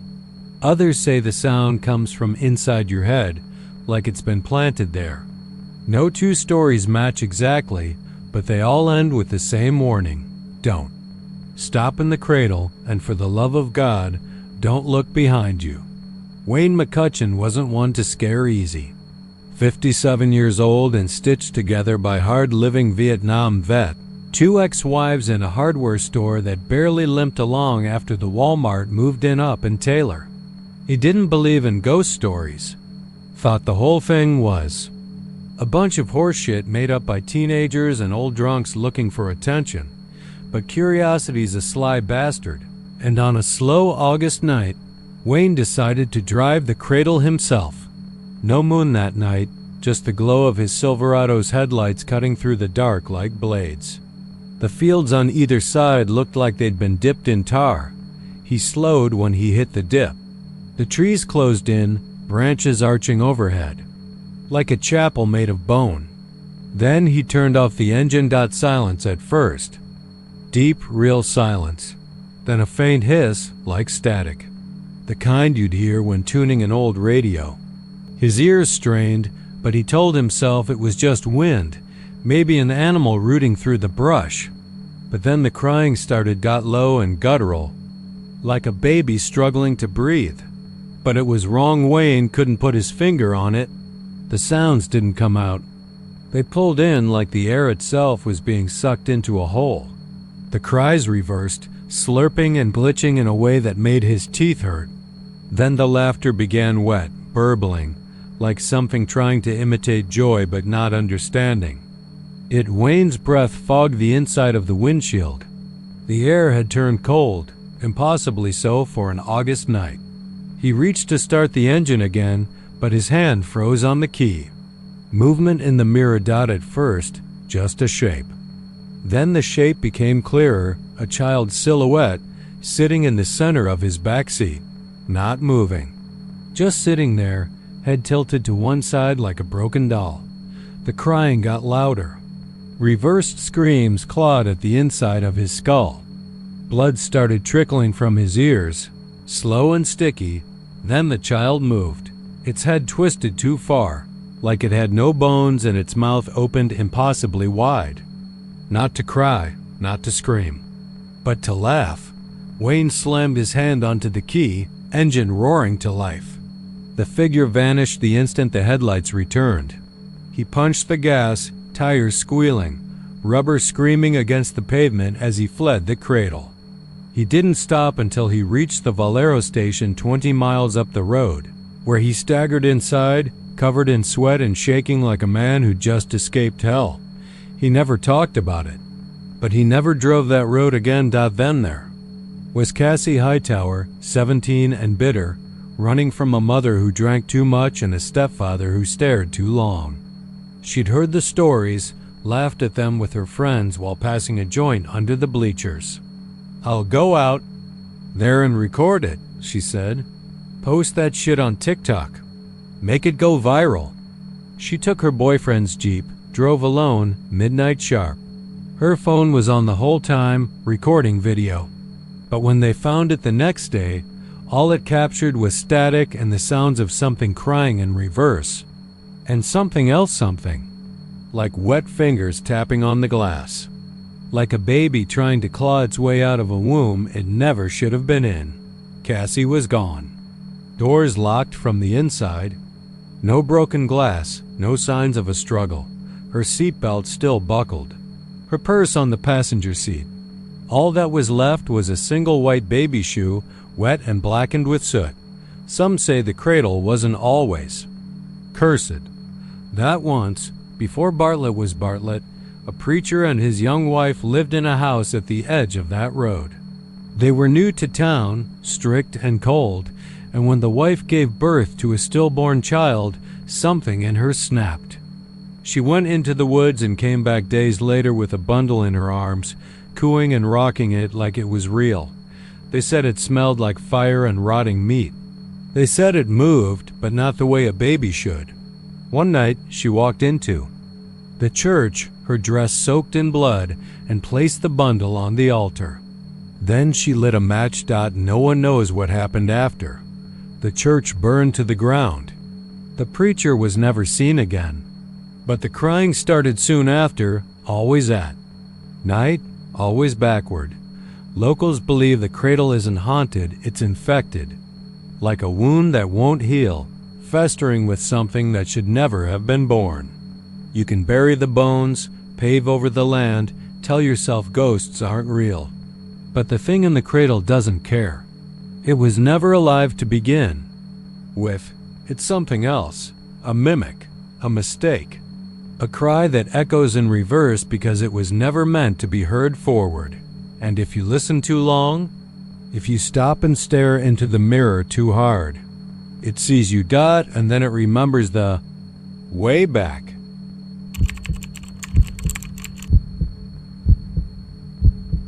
Pump jacks don't run at night anymore in Electra, Texas. The town, once proud and prosperous, now sits quietly in the shadow of rusted rigs and broken dreams. If you drive through after sunset, you won't see a soul past the last open bar on Main. Curtains drawn, dogs quiet. Not even the glow of televisions in the windows. It's like the town holds its breath after dark waiting, remembering. There's a stretch of land out past the dried-up Red River creek bed that locals just call the field. It doesn't have a name anymore. Used to be part of the Walker lease back in the oil boom, but the company pulled out decades ago. Walked away after the incident in '78. Just left everything pipes. Drums, rigs, like they were afraid of touching it again. Like they knew something we didn't. Back then, men still believed in the promise of oil. They'd come from all over to work the pumps. Sleeves rolled up, soaked in black gold and sweat. My Uncle Jasper was one of them. He worked the night shift when it happened. Never spoke about it, not once, even when the cancer took half his face. But before he died, he gave me something. A journal pages thick with oil-smudged scribbles and dried blood at the corners. July 15th, 1978, midnight. Pump 4 started on its own again. Nobody flipped the breaker. Thought it was Billy screwing around, but Billy was already out by the reservoir. Heard metal grinding. Not machine-like. Wet, like bone getting pulled through a pipe. That journal sat in my closet for years. I was just a kid when he gave it to me. Didn't read it until I came back to Electra after Mom passed.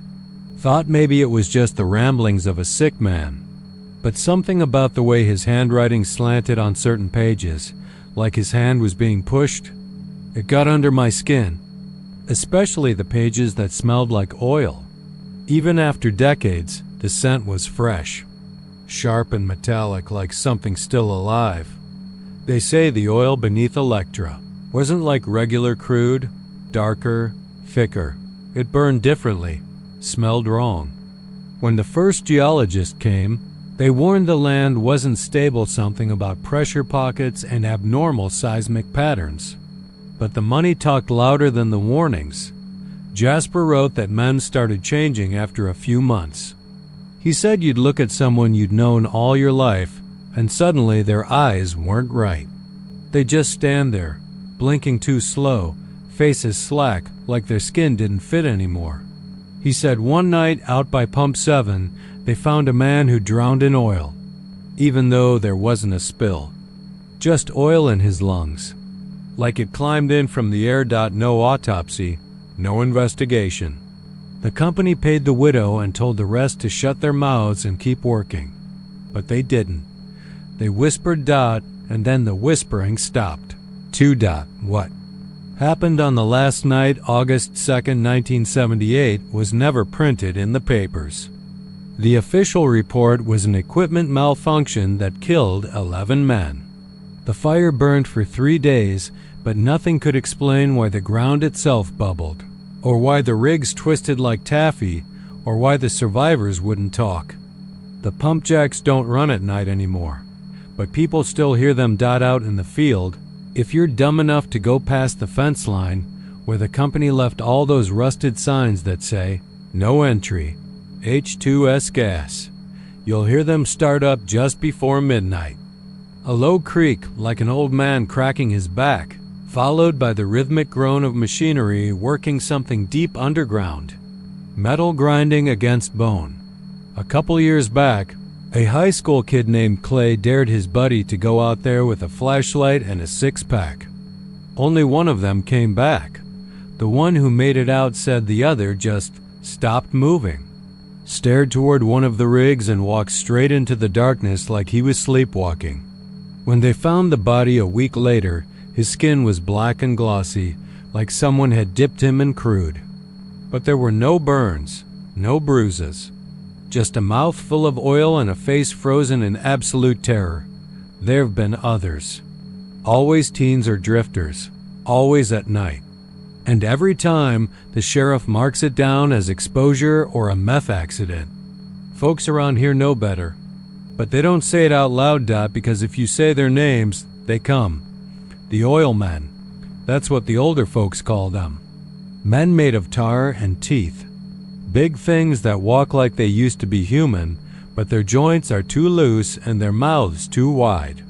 You don't see them clearly. Not really. Just a shimmer in the dark and the smell of heat and petroleum. Sometimes they look like someone you know. Sometimes they whisper to you in voices that sound like home, but they're not. Jasper's last entry in the journal was scribbled over and over again. We woke it up. We drilled too deep. It's watching now. It knows we bleed. It wants us back. And beneath that, one final line, written in a steadier hand, oil wasn't meant to be pulled from that land. It's alive. I haven't gone out there. Not yet. But sometimes, around midnight, when the wind dies and the world goes still, I hear it dot the pump jacks, grinding, groaning, reaching dot like something underneath Electra is still breathing, still hungry, still working, and it wants its men back.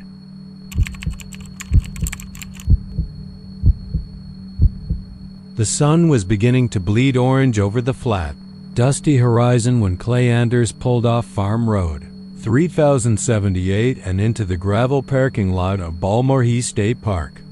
He parked his weather-beaten Dodge, ran by the edge of the lot, and sat there for a long moment, engine idling, staring through the windshield at the desert oasis that had drawn swimmers, campers, and desert wanderers for nearly a century.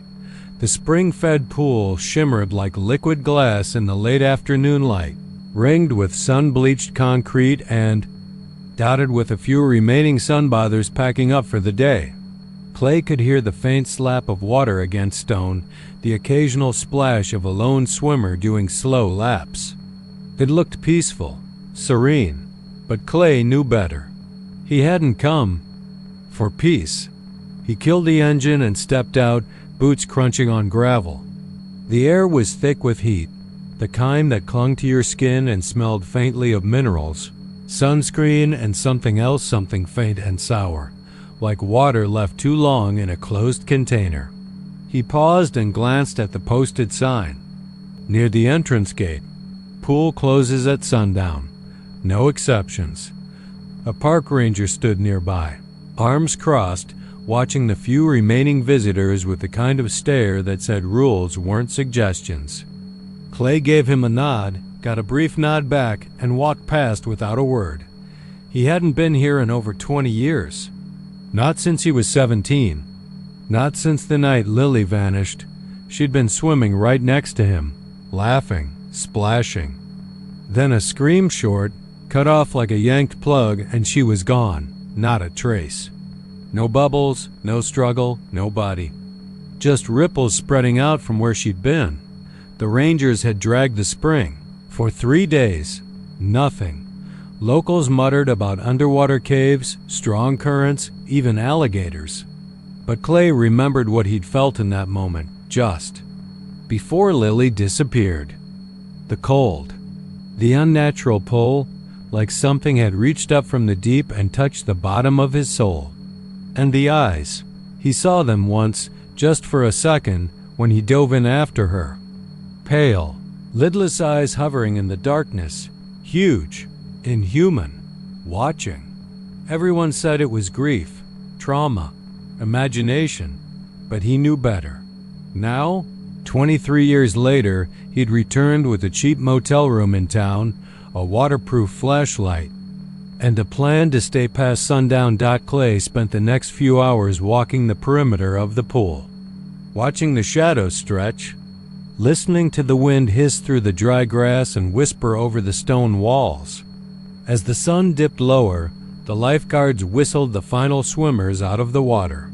A family of 4 wrangled their kids, a young couple in matching sandals dragged a cooler to their car, and a lone teenage boy with headphones jogged toward the exit. By the time the last car rumbled out of the lot, the ranger was locking the gate. Clay ducked behind one of the low-maintenance sheds and waited. He'd scoped the place the night before. There was a broken slat in the fence near the maintenance road. Easy enough to slip through. The spring was deserted now, the pool surface. Black and still. The air had cooled, but not by much. The sky burned with stars, and the full moon cast long shadows across the concrete. Clay moved quietly to the edge of the pool, stripped to his trunks, and clipped the flashlight to his wrist. He stood there for a long time, toes curling over the edge, staring down into the dark. The water was so clear it looked like a pane of glass laid over a bottomless pit. Ancient limestone met void. The light from the moon just barely reached the first shelf, where fish sometimes drifted like ghosts. He thought of Lily again. Her laugh.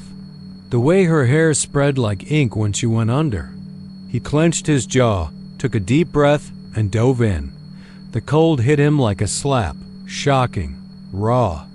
But he swam straight down, angling toward the cave entrance the rangers had always denied existed.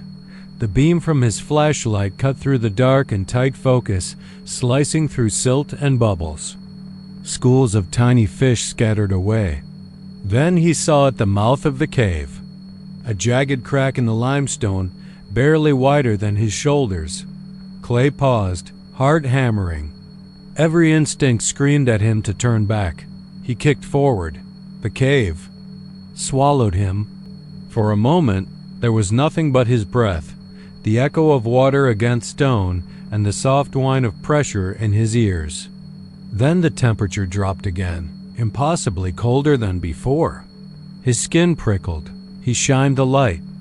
Around, revealing slick stone walls, strands of something like moss or hair drifting lazily in the current.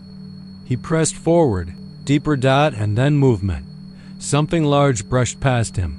Fast, silent. He twisted, flashlight beam whipping around in the dark. Nothing. Just his ragged breathing and the sudden, dizzying sense that he wasn't alone. The cave opened into a submerged chamber, a dome of hollow stone with an air pocket near the top.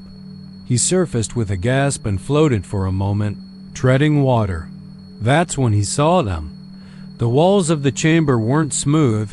They were lined with hundreds of pale, fleshy shapes, faces, some human, some not, all frozen in rictus, expressions of pain and horror. Their eyes bulged, mouths open in silent screams. Some were recent, fresh. A swimmer's wristwatch glinted on a severed arm embedded in the wall. A child's pool float was half melted into a face that looked only half formed. Clay felt his sanity buckle, and then he heard it, a low rasp, like breath dragged through waterlogged lungs. From the far corner of the chamber, something stirred. It slithered out from the stone like a shadow peeling away from reality. It had no clear form, just a mass of writhing limbs, glistening skin, and those terrible, lidless eyes. Dozens of them. All watching. It didn't swim. It glided, silent, purposeful. Clay turned and dove back into the water, kicking with everything he had, flashlight beam flailing through the tunnel. Behind him, the thing followed. It didn't touch the walls. It didn't displace water. It just was. And it was fast. He could feel it gaining. The cold deepened, the pressure built until it felt like his skull would crack. Then he was out of the tunnel, rocketing toward the surface. He burst through, gasping, coughing, thrashing toward the pool's edge. He hauled himself out, belly scraping against concrete, flashlight still clutched in a white-knuckled hand. He turned back. The water was calm again. Still. But not empty. Just beneath the surface. Something waited. Watching. Clay backed away. Slowly, breath hitching. He dressed in silence, boots squelching as he staggered toward the fence. He didn't Stop until he was back in his truck, shaking, engine roaring. He left Balmerhy that night. Drove without stopping, without looking back, but he couldn't sleep, not ever again. Every time he closed his eyes, he saw Lily, her hair floating, her arms reaching out from the stone, and he knew.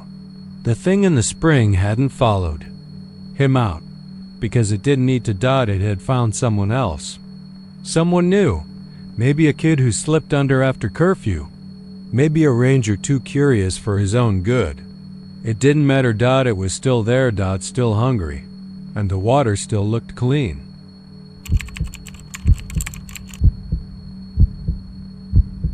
They say the town of Anson, Texas isn't haunted, it's watched. Folks who've lived there more than a couple years won't talk about it. Not directly.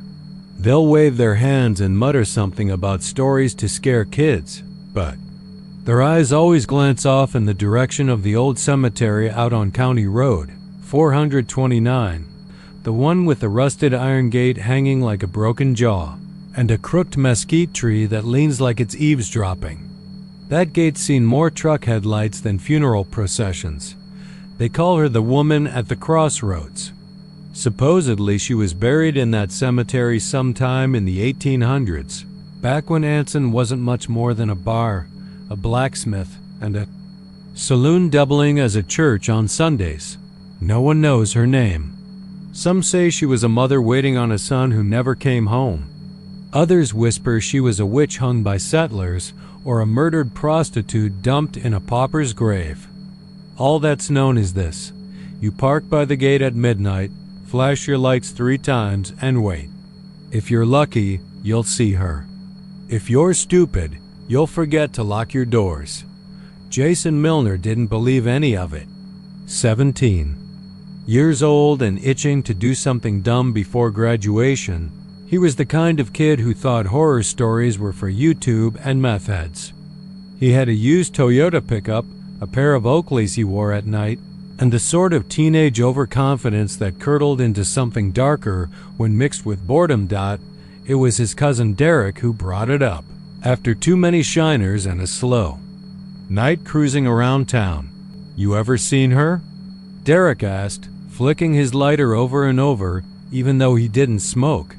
Jason smirked. "You mean the ghost bitch? Nah, that's fake. Like Slenderman with a southern accent." Derek didn't smile.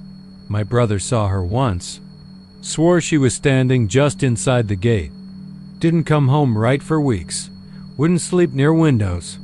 Said she had her head sideways like a bird and didn't blink." Jason laughed it off, but when Derek offered to go with him, "Just for a laugh, man," Jason agreed. He figured it'd make a good snap, or maybe something he could show off at a party. Girls like that kind of thing. They drove out at 11:52 p.m., the roads empty, no moon.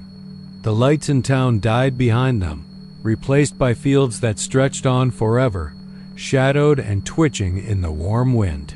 Jason kept the windows down, elbow out. The cemetery was easy to miss unless you were looking. Just a humped patch of wild grass and tombstones swallowed by time. They pulled up to the gate, wheels crunching gravel. Jason killed the engine and flicked off the headlights. Silence fell like a dropped coffin lid. "This it?" he whispered. Derek nodded, pale. Jason reached for the key in the ignition but paused. A strange thing was happening. Even with the engine off, the cab still felt like it was humming. Not noise vibration. A low, gut-level tension. Like when you're about to puke or cry but don't know why. Jason frowned. "You feel that?" Derek didn't answer. Jason flashed the lights. Once, twice, 3 times. The field held its breath. The mesquite tree didn't move, but the fence rattled softly, like something brushing against it from the other side. Then came the figure. She didn't appear. That would have been too obvious. Instead, Jason noticed a shape that hadn't been there before, halfway between the tree and the gate. A dark woman shape in a long, pale dress. No face, just the absence of it. A hollow blur, like static behind glass. She stood still for a long time. Jason's mouth dried out. "Okay, real funny," he said, glancing at Derek, who sat frozen, eyes wide, mouth working but saying nothing. "Let's go," Jason said, turning the key. The truck wouldn't start. He tried again. Click dash, click dash, click dot. Then the handle on Jason's door twitched. He froze. The lock. It was still up. He lunged, slamming his thumb down on the button just as the handle lifted again. A hand-white, long-fingered dirt cake scraped the glass, nails dragging. The truck roared to life, headlights flaring. Jason hit the gas so hard the tires spit gravel. They didn't stop until they reached the gas station back in town, where the fluorescent lights made everything look sick and real again. Derek didn't speak. He would not that night, or the next. Jason told people the whole thing was a prank. He never admitted the door had been unlocked. He never talked about the hand. But 2 weeks later, he did it again. No one knows why. Maybe he wanted proof. Or maybe the fear turned into obsession. All they know is he went out alone that time. His mom said she heard the truck start at 11:30. When she found his bed empty, she called the sheriff. They found the Toyota 3 miles from the cemetery. On its side in a ditch. Driver's side door open. Jason was gone. They found him 2 days later. He was naked, curled up in the dry riverbed like something fetal. His eyes were black, as if the pupils had swallowed the whites. Mouth jammed full of dirt. Mud packed so tight in his throat he should have choked. But his lungs were clean, no water, no soil. He died screaming. But not from suffocation. From what he saw. They say she doesn't kill out of rage or mercy. She kills because someone left the door open. Not just the car door either. Something inward. Something she waits for.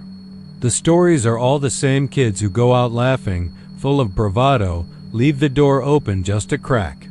And once she's in, she never leaves. If you ever go to Anson and feel the need to visit that cemetery, bring someone with you. Park far enough that your lights don't hit the gate. Keep your doors locked. Don't flash anything. And if you see a woman standing at the crossroads, her head tilted just a little too far to the side, don't blink. Don't breathe. And for God's sake, don't open the door.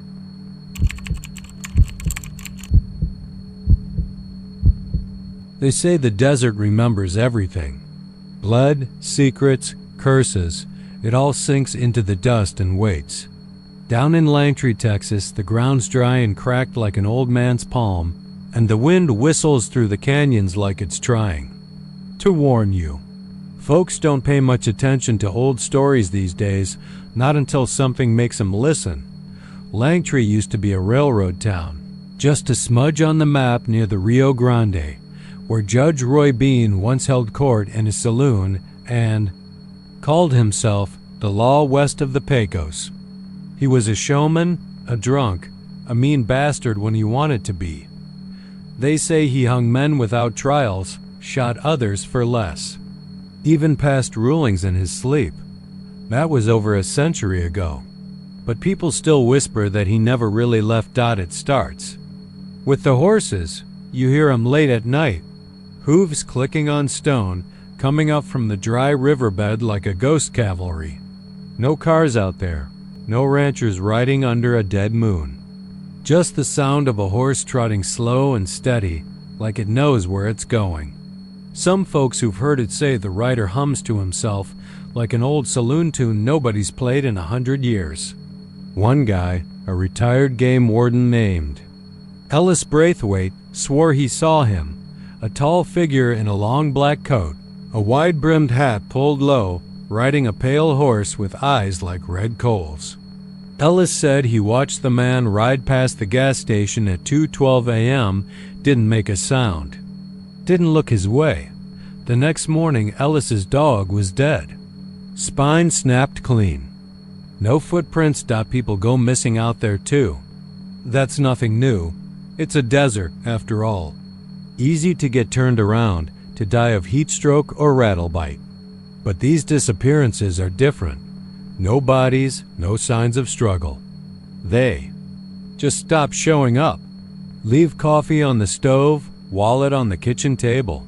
Sometimes their voices echo on the wind days later, begging, pleading, screaming. A month ago, a teenager named Rebecca Mendez vanished on her way home from a church youth group. She took the same path she always did, a shortcut through the arroyo west of town. They found her Bible open on the sand, the pages shredded like they'd been clawed by something angry. Her shoes were standing side by side clean, like she'd stepped out of them.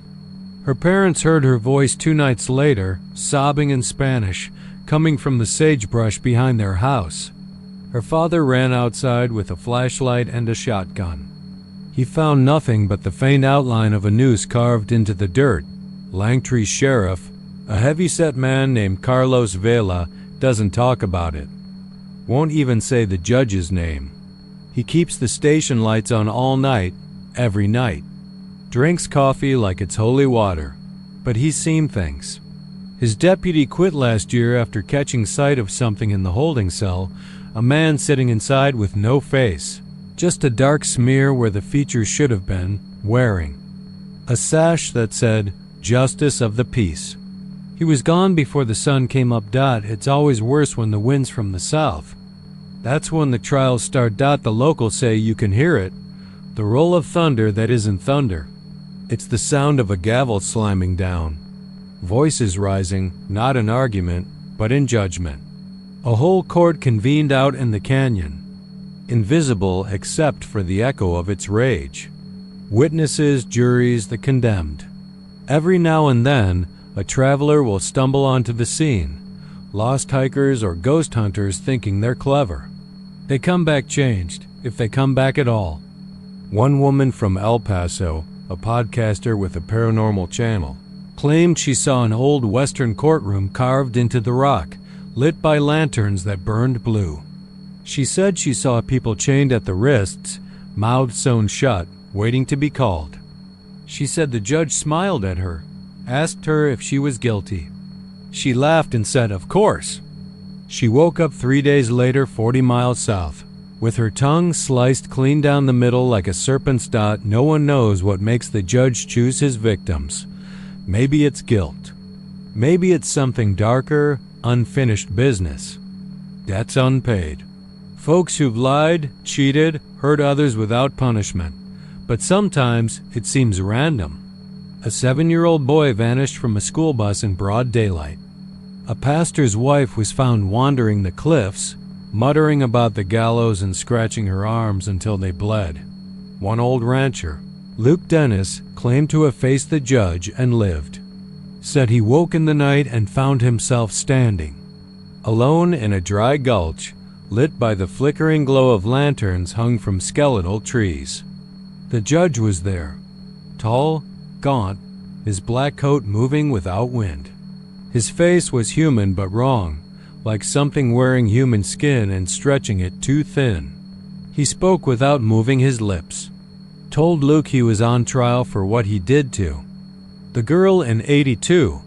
Luke swore he didn't know what the judge meant, but he confessed. On his knees in the dirt, sobbing like a child. The judge nodded once, then disappeared. Luke moved to Oregon the next day. Doesn't talk to anymore. Lives in a trailer with bars on the windows.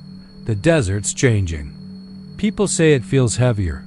Like the air's thicker, the night's longer. Shadows stay too long when the sun goes down. There's a low hum beneath the silence now, like a song hummed by the dead. And always, always that voice drifting across. The plains, rough and cruel, shouting out sentences into the night. You can run from Langtry, but you can't hide from the judge.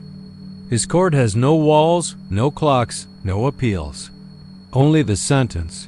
And when he comes for you, when that pale horse trots up behind you on the empty road and the wind dies in your lungs, you'll know the verdict before he speaks it, because deep down, we're all guilty of something.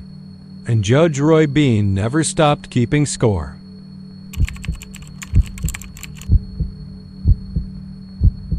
They say Nocona, Texas, is quite too quiet for its own damn good. A town stuck in time, bleached by the sun, and half forgotten by the world.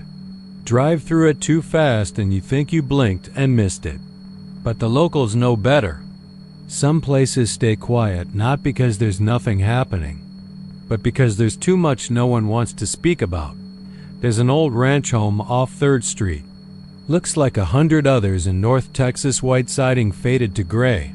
Porch slouched like it's tired of holding itself up, grass dry and brittle as paper. It's the kind of house that creaks even when no one's moving inside. Folks walk a little faster when they pass it. The kind of house people point at when they say things like, "That place just ain't right." That home once belonged to a man named Clay Dillard. Vietnam vet, real quiet. Always wore a belt buckle the size of a plate and kept to himself. Some say he inherited the place from his granddaddy, who dug the storm cellar back in 1913, before the great flood that nearly washed Nocona off the map. That cellar wasn't like most. Its door was set into the kitchen floor right beside the fridge, with an iron pull ring and heavy hinges so rusted they looked part of the earth. Every kid in town knew about the cellar. They'd whisper about it. During recess, daring each other to sneak in at night, touch the handle, listen close. Some said if you pressed your ear to the door after dark, you'd hear voices whispering not words, just breathy sounds, like someone trying to remember how to speak. And every story came back to one night in the summer of 1994. Danny Merrill was the one who opened the door. He was 12, tall for his age, and mean in the way some kids get when nobody loves them right. His mom was a drunk and his dad worked the oil fields, so Danny spent most nights running wild. That summer, he and his friends made a game of breaking into old houses, but the Dillard house was the final boss. Everyone said the cellar there breathed. On July 7th, 1994, Danny snuck in through the back window just past 3 in the morning. His friend Jake said he had a stopwatch and swore Danny opened the hatch at exactly 3:33 a.m. He didn't go down. He just opened it. And froze. He didn't scream, didn't run. Just stared. Jake said he watched from the porch, hidden behind a bush, and saw Danny drop the flashlight like it burned him. Then he backed away from the open hatch, step by trembling step. Jake swore Danny's mouth was hanging open like he wanted to yell but forgot how. Then he slammed the hatch shut and ran. They found him 2 days later in a dry culvert outside town, curled up like a baby and whispering about grins in the dark. His hair had turned white in patches. He wouldn't talk to his folks or the sheriff, just kept saying they were waiting. They smiled like they knew me. He wasn't right after that. His mom shipped him off to Wichita Falls, and no one ever saw him again, but that wasn't the end. 3 months later, Clay Dillard went missing. Sheriff Reddick said there were no signs of a struggle, no blood, no forced entry. His truck was still in the driveway, his boots by the back door, house unlocked. The only thing out of place was the cellar door. It was open when the deputy came in, and the smell. Jesus, the deputy who found it threw up in the sink, sighed. It smelled like a grave opened too early. They brought in welders the next day, reinforced the hatch with steel plates and a dozen bolts. Sheriff Reddick told the town the smell came from mold and a burst sewage line, but everyone knew that was bullshit. Whatever came out of that basement wasn't human. After the door was sealed, the house sat empty. And that should have been the end of it. But the kids, they still heard it, even years later. One boy, Eli Tucker, lived across the street. His bedroom faced the Dillard place. He told his mom he could see shadows moving behind the curtains at night, even though there was no one inside. Sighed sometimes he heard tapping sounds. Knock dash knock dash knock. Always 3, always right at 3:33. He said the knocking came from under the house. His mom chalked it up to nightmares, but she moved them out of town 6 weeks later after Eli stopped sleeping altogether and started drawing pictures rows of grinning faces, all teeth and no eyes, floating in black dot. By 2010. The house was an urban legend. Teenagers would sneak up to it on dares, knock 3 times, press their ears to the steel. Some said they heard breathing. One girl passed out cold when she said she felt something press back. In 2017, a group of YouTubers tried to break in and live stream it. They brought bolt cutters, crowbars, even a blowtorch, but the welds held. They filmed for 2 hours, laughing and joking. Then one of them, Tyrell Morgan, leaned down and said, "What if it's all just under there, waiting?" The other 2 laughed. Then the knocking started, 3 slow knocks, right beneath their feet. The video went viral. Grainy night vision, the 3 of them standing dead still, faces pale. You can hear it plain as day. Knock, knock. Tyrell fell backwards and hit his head. Concussion. The others ran. One of them never posted again. The comments are filled with theories, but one thing stuck out: the timestamp on the knock. Exactly 3:33 a.m. They say the cellar is still sealed, but sometimes you can see condensation around the bolts in the morning, like something breathing against the metal from below. The house still stands, empty, forgotten. But if you're ever driving through Nocona and get the urge to stop on 3rd Street, maybe think twice. Maybe keep your windows up and your eyes forward, because that place doesn't sleep. And neither do the things waiting underneath.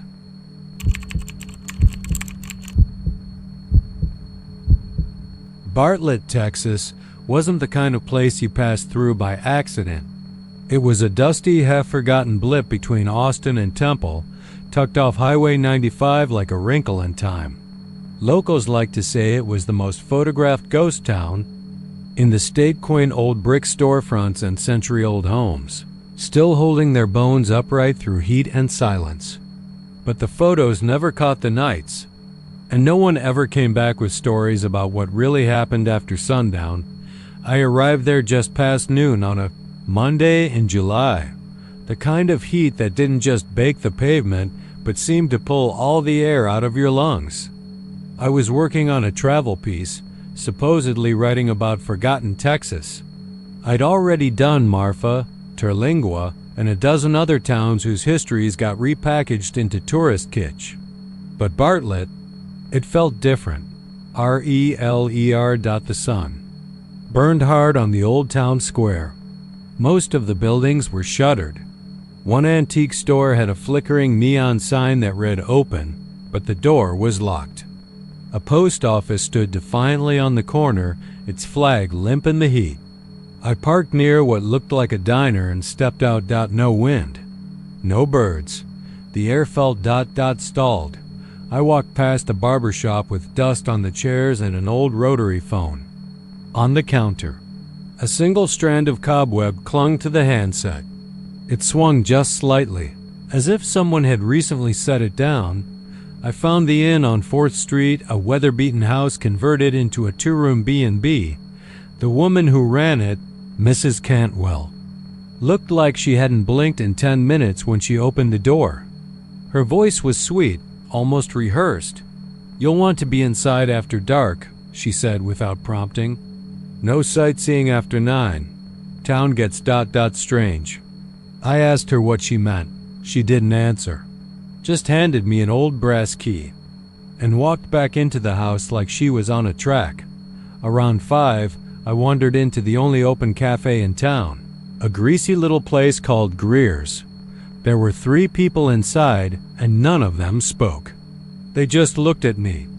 One old man stirred his coffee counterclockwise, staring straight ahead like he was listening to something behind the walls. The waitress was pale. Her name tag read Ray. "You just visiting?" she asked. "Yeah, writing a piece about towns that time forgot." She froze mid-pour. "Time don't forget us," she said quietly. "It just waits." That night, I stayed up in my room. The power flickered once around 11:45. At exactly midnight, the ticking wall clock stopped. I didn't notice it until I realized the silence had gotten ... heavier, like something had pressed down on the world. I checked my phone. Midnight. The time wouldn't change, no matter how long I stared at it. I even closed and reopened the screen. Still 12 a.m., I stood, half dizzy, and looked out the window. The town below was covered in a thick, unnatural stillness. The streetlights didn't flicker. They buzzed faintly but gave off no light. And then the phone rang. Not my cell. The room phone. It was one of those plastic beige units with oversized buttons. I hadn't even noticed it before. I picked it up slowly. A faint voice whispered, "Don't forget your name." Then a click. I set the phone down and turned back to the window. Something moved in the street. A person, but not quite right. Too tall, joints bending in the wrong directions. It shimmered faintly, like heat mirage in the shape of a man. Another phone rang. Then another. From different houses, different rooms. Each one shrill and sharp, and then silence. I couldn't move for what felt like hours. But when I finally looked back at the clock, it still said 12 o'clock. I tried to sleep. I don't remember dreaming, only ... forgetting. Pieces of myself felt misplaced when I woke up. I stared at my own name in my notebook like it belonged to someone else. When I asked Mrs. Cantwell about it the next morning, she nodded like she'd expected it. "Some people stay too long," she said. "The town starts taking things. First, time. It's little your sense of time, your sleep. Next time it's your name, then your face. Eventually, you don't know you ever lived anywhere else." I left that day. But here's the thing, Remen. Something followed me. I hear the phones now. Random, old ringtones in the middle of the night, and clocks in my apartment stop at midnight. My laptop froze last week. Dead center of a paragraph. When I came back 10 minutes later, it was still stuck on 12 o'clock. Worst of all, I've begun to forget. Not big things. Not yet. But names. Birthdays. Directions. My reflection looks slightly off sometimes, like a photograph of me taken just after I blinked. I don't know what Bartlett is. Maybe it's a place that sits at the edge of some seam in time. Maybe it was built on some ancient fault in reality. Or maybe, just maybe, it's not a town at all. Maybe it's a thing. A hunger. And it's spreading. If you ever find yourself on Highway 95 and see a sign for Bartlett, turn around. Whatever you do, don't stay out past midnight.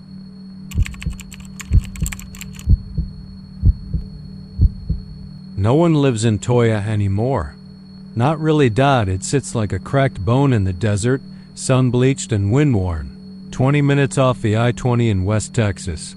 A place you'd miss if you blinked, or maybe that's what it wants. The signs still stand. Welcome to Toyah. Population 100, but the zero's been scratched in with something sharp, and the one looks like it's weeping rust. No one lives there. But someone something moves. Clay Rourke had driven past the turnoff to Toyah 100 times, hauling freight east to Odessa or west toward El Paso. Each time, he'd see the old green sign and feel that funny chill behind his ribs, like the seethe. Bones themselves were whispering. Not a sound exactly, more like a pressure. A sensation that if he looked too long into the desert, something would look back. But this time, he turned. Not for gas, not for a shortcut. He didn't even know why. He did it. He just did.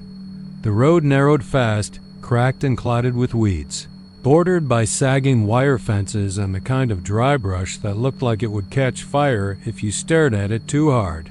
Clay rolled his window down and let the air in. It tasted like dust and something else, something sweet and rotten. Like a peach left in a crawl space. The first house he passed was a lean-to of weathered timber and torn screen doors. The porch collapsed, the mailbox swinging gently even though there wasn't a lick of wind. The rest of the town followed like a bad memory unraveling. Rust-bitten cars, burned-out shacks, a church with its steeple caved in, and the schoolhouse still upright but blind, windows painted black with time. He slowed his rig. It was too quiet. Not the peaceful kind of quiet. This was held breath quiet, like the world had stopped turning and hadn't decided if it wanted to start again. That's when he saw them dot figures in the dust. They weren't walking. They weren't running. They were dancing. Men, women, even children, all caught in slow, graceful movement. Arms out, backs arched, faces upturned toward a sun that was already fading behind clouds that hadn't been there a moment before. Their clothing whipped in the rising wind, but not like fabric, more like skin. Their eyes, where they were visible, were nothing but holes rimmed in black, empty and impossible. Clay slammed the brakes, his rig screeching on the asphalt. The figures didn't react. They just kept spinning, twirling, rising and dipping like marionettes cut loose from the strings. Dust lifted with them, thick, choking clouds of it, and Clay realized it wasn't blowing across the road. It was coming for him. He tried to reverse, but the engine sputtered, coughed, and died. His hands were slick with sweat as he grabbed the door handle. He told himself to get out, to run back toward the highway, to forget this whole damn detour. But he didn't move. Something was humming. Not in the air, not from the earth. Inside his head, a music with no sound. A rhythm with no beat dot. It made his spine twitch, made his legs want to move. His foot tapped once, twice, and then, slowly, so slowly, his body turned. He opened the door and stepped down. The gravel crunched under his boots like old bones. The dust was thicker now, warm as breath and full of whispering shapes. The dancers were clearer closer. One passed just feet from him, a woman in a rotted prairie dress. Her face a sunken mask of dry skin and exposed teeth. She danced like she didn't know she was dead. Clay's mouth opened to scream, but the sound wouldn't come. His throat was full of sand.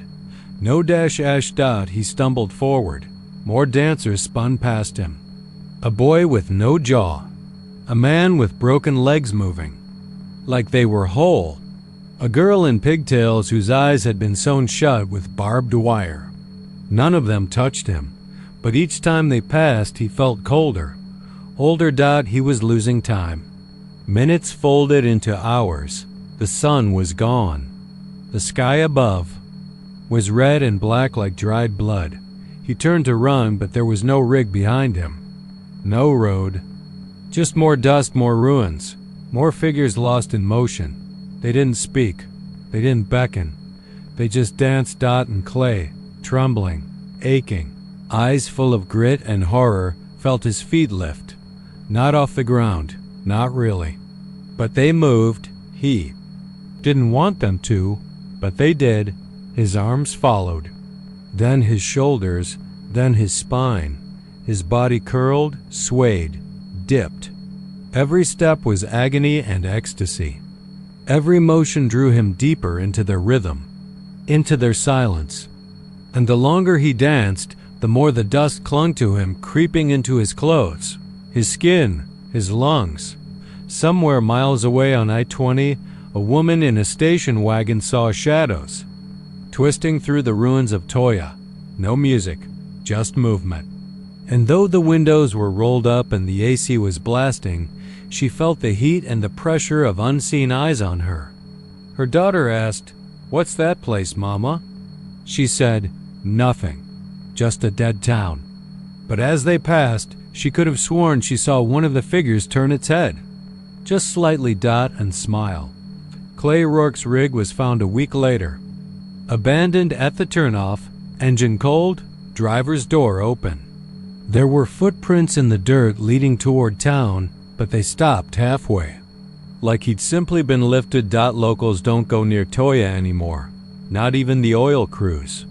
Not even the drifters. Because the dust never settles there. And if you stop to watch it dance, it might just teach you the steps.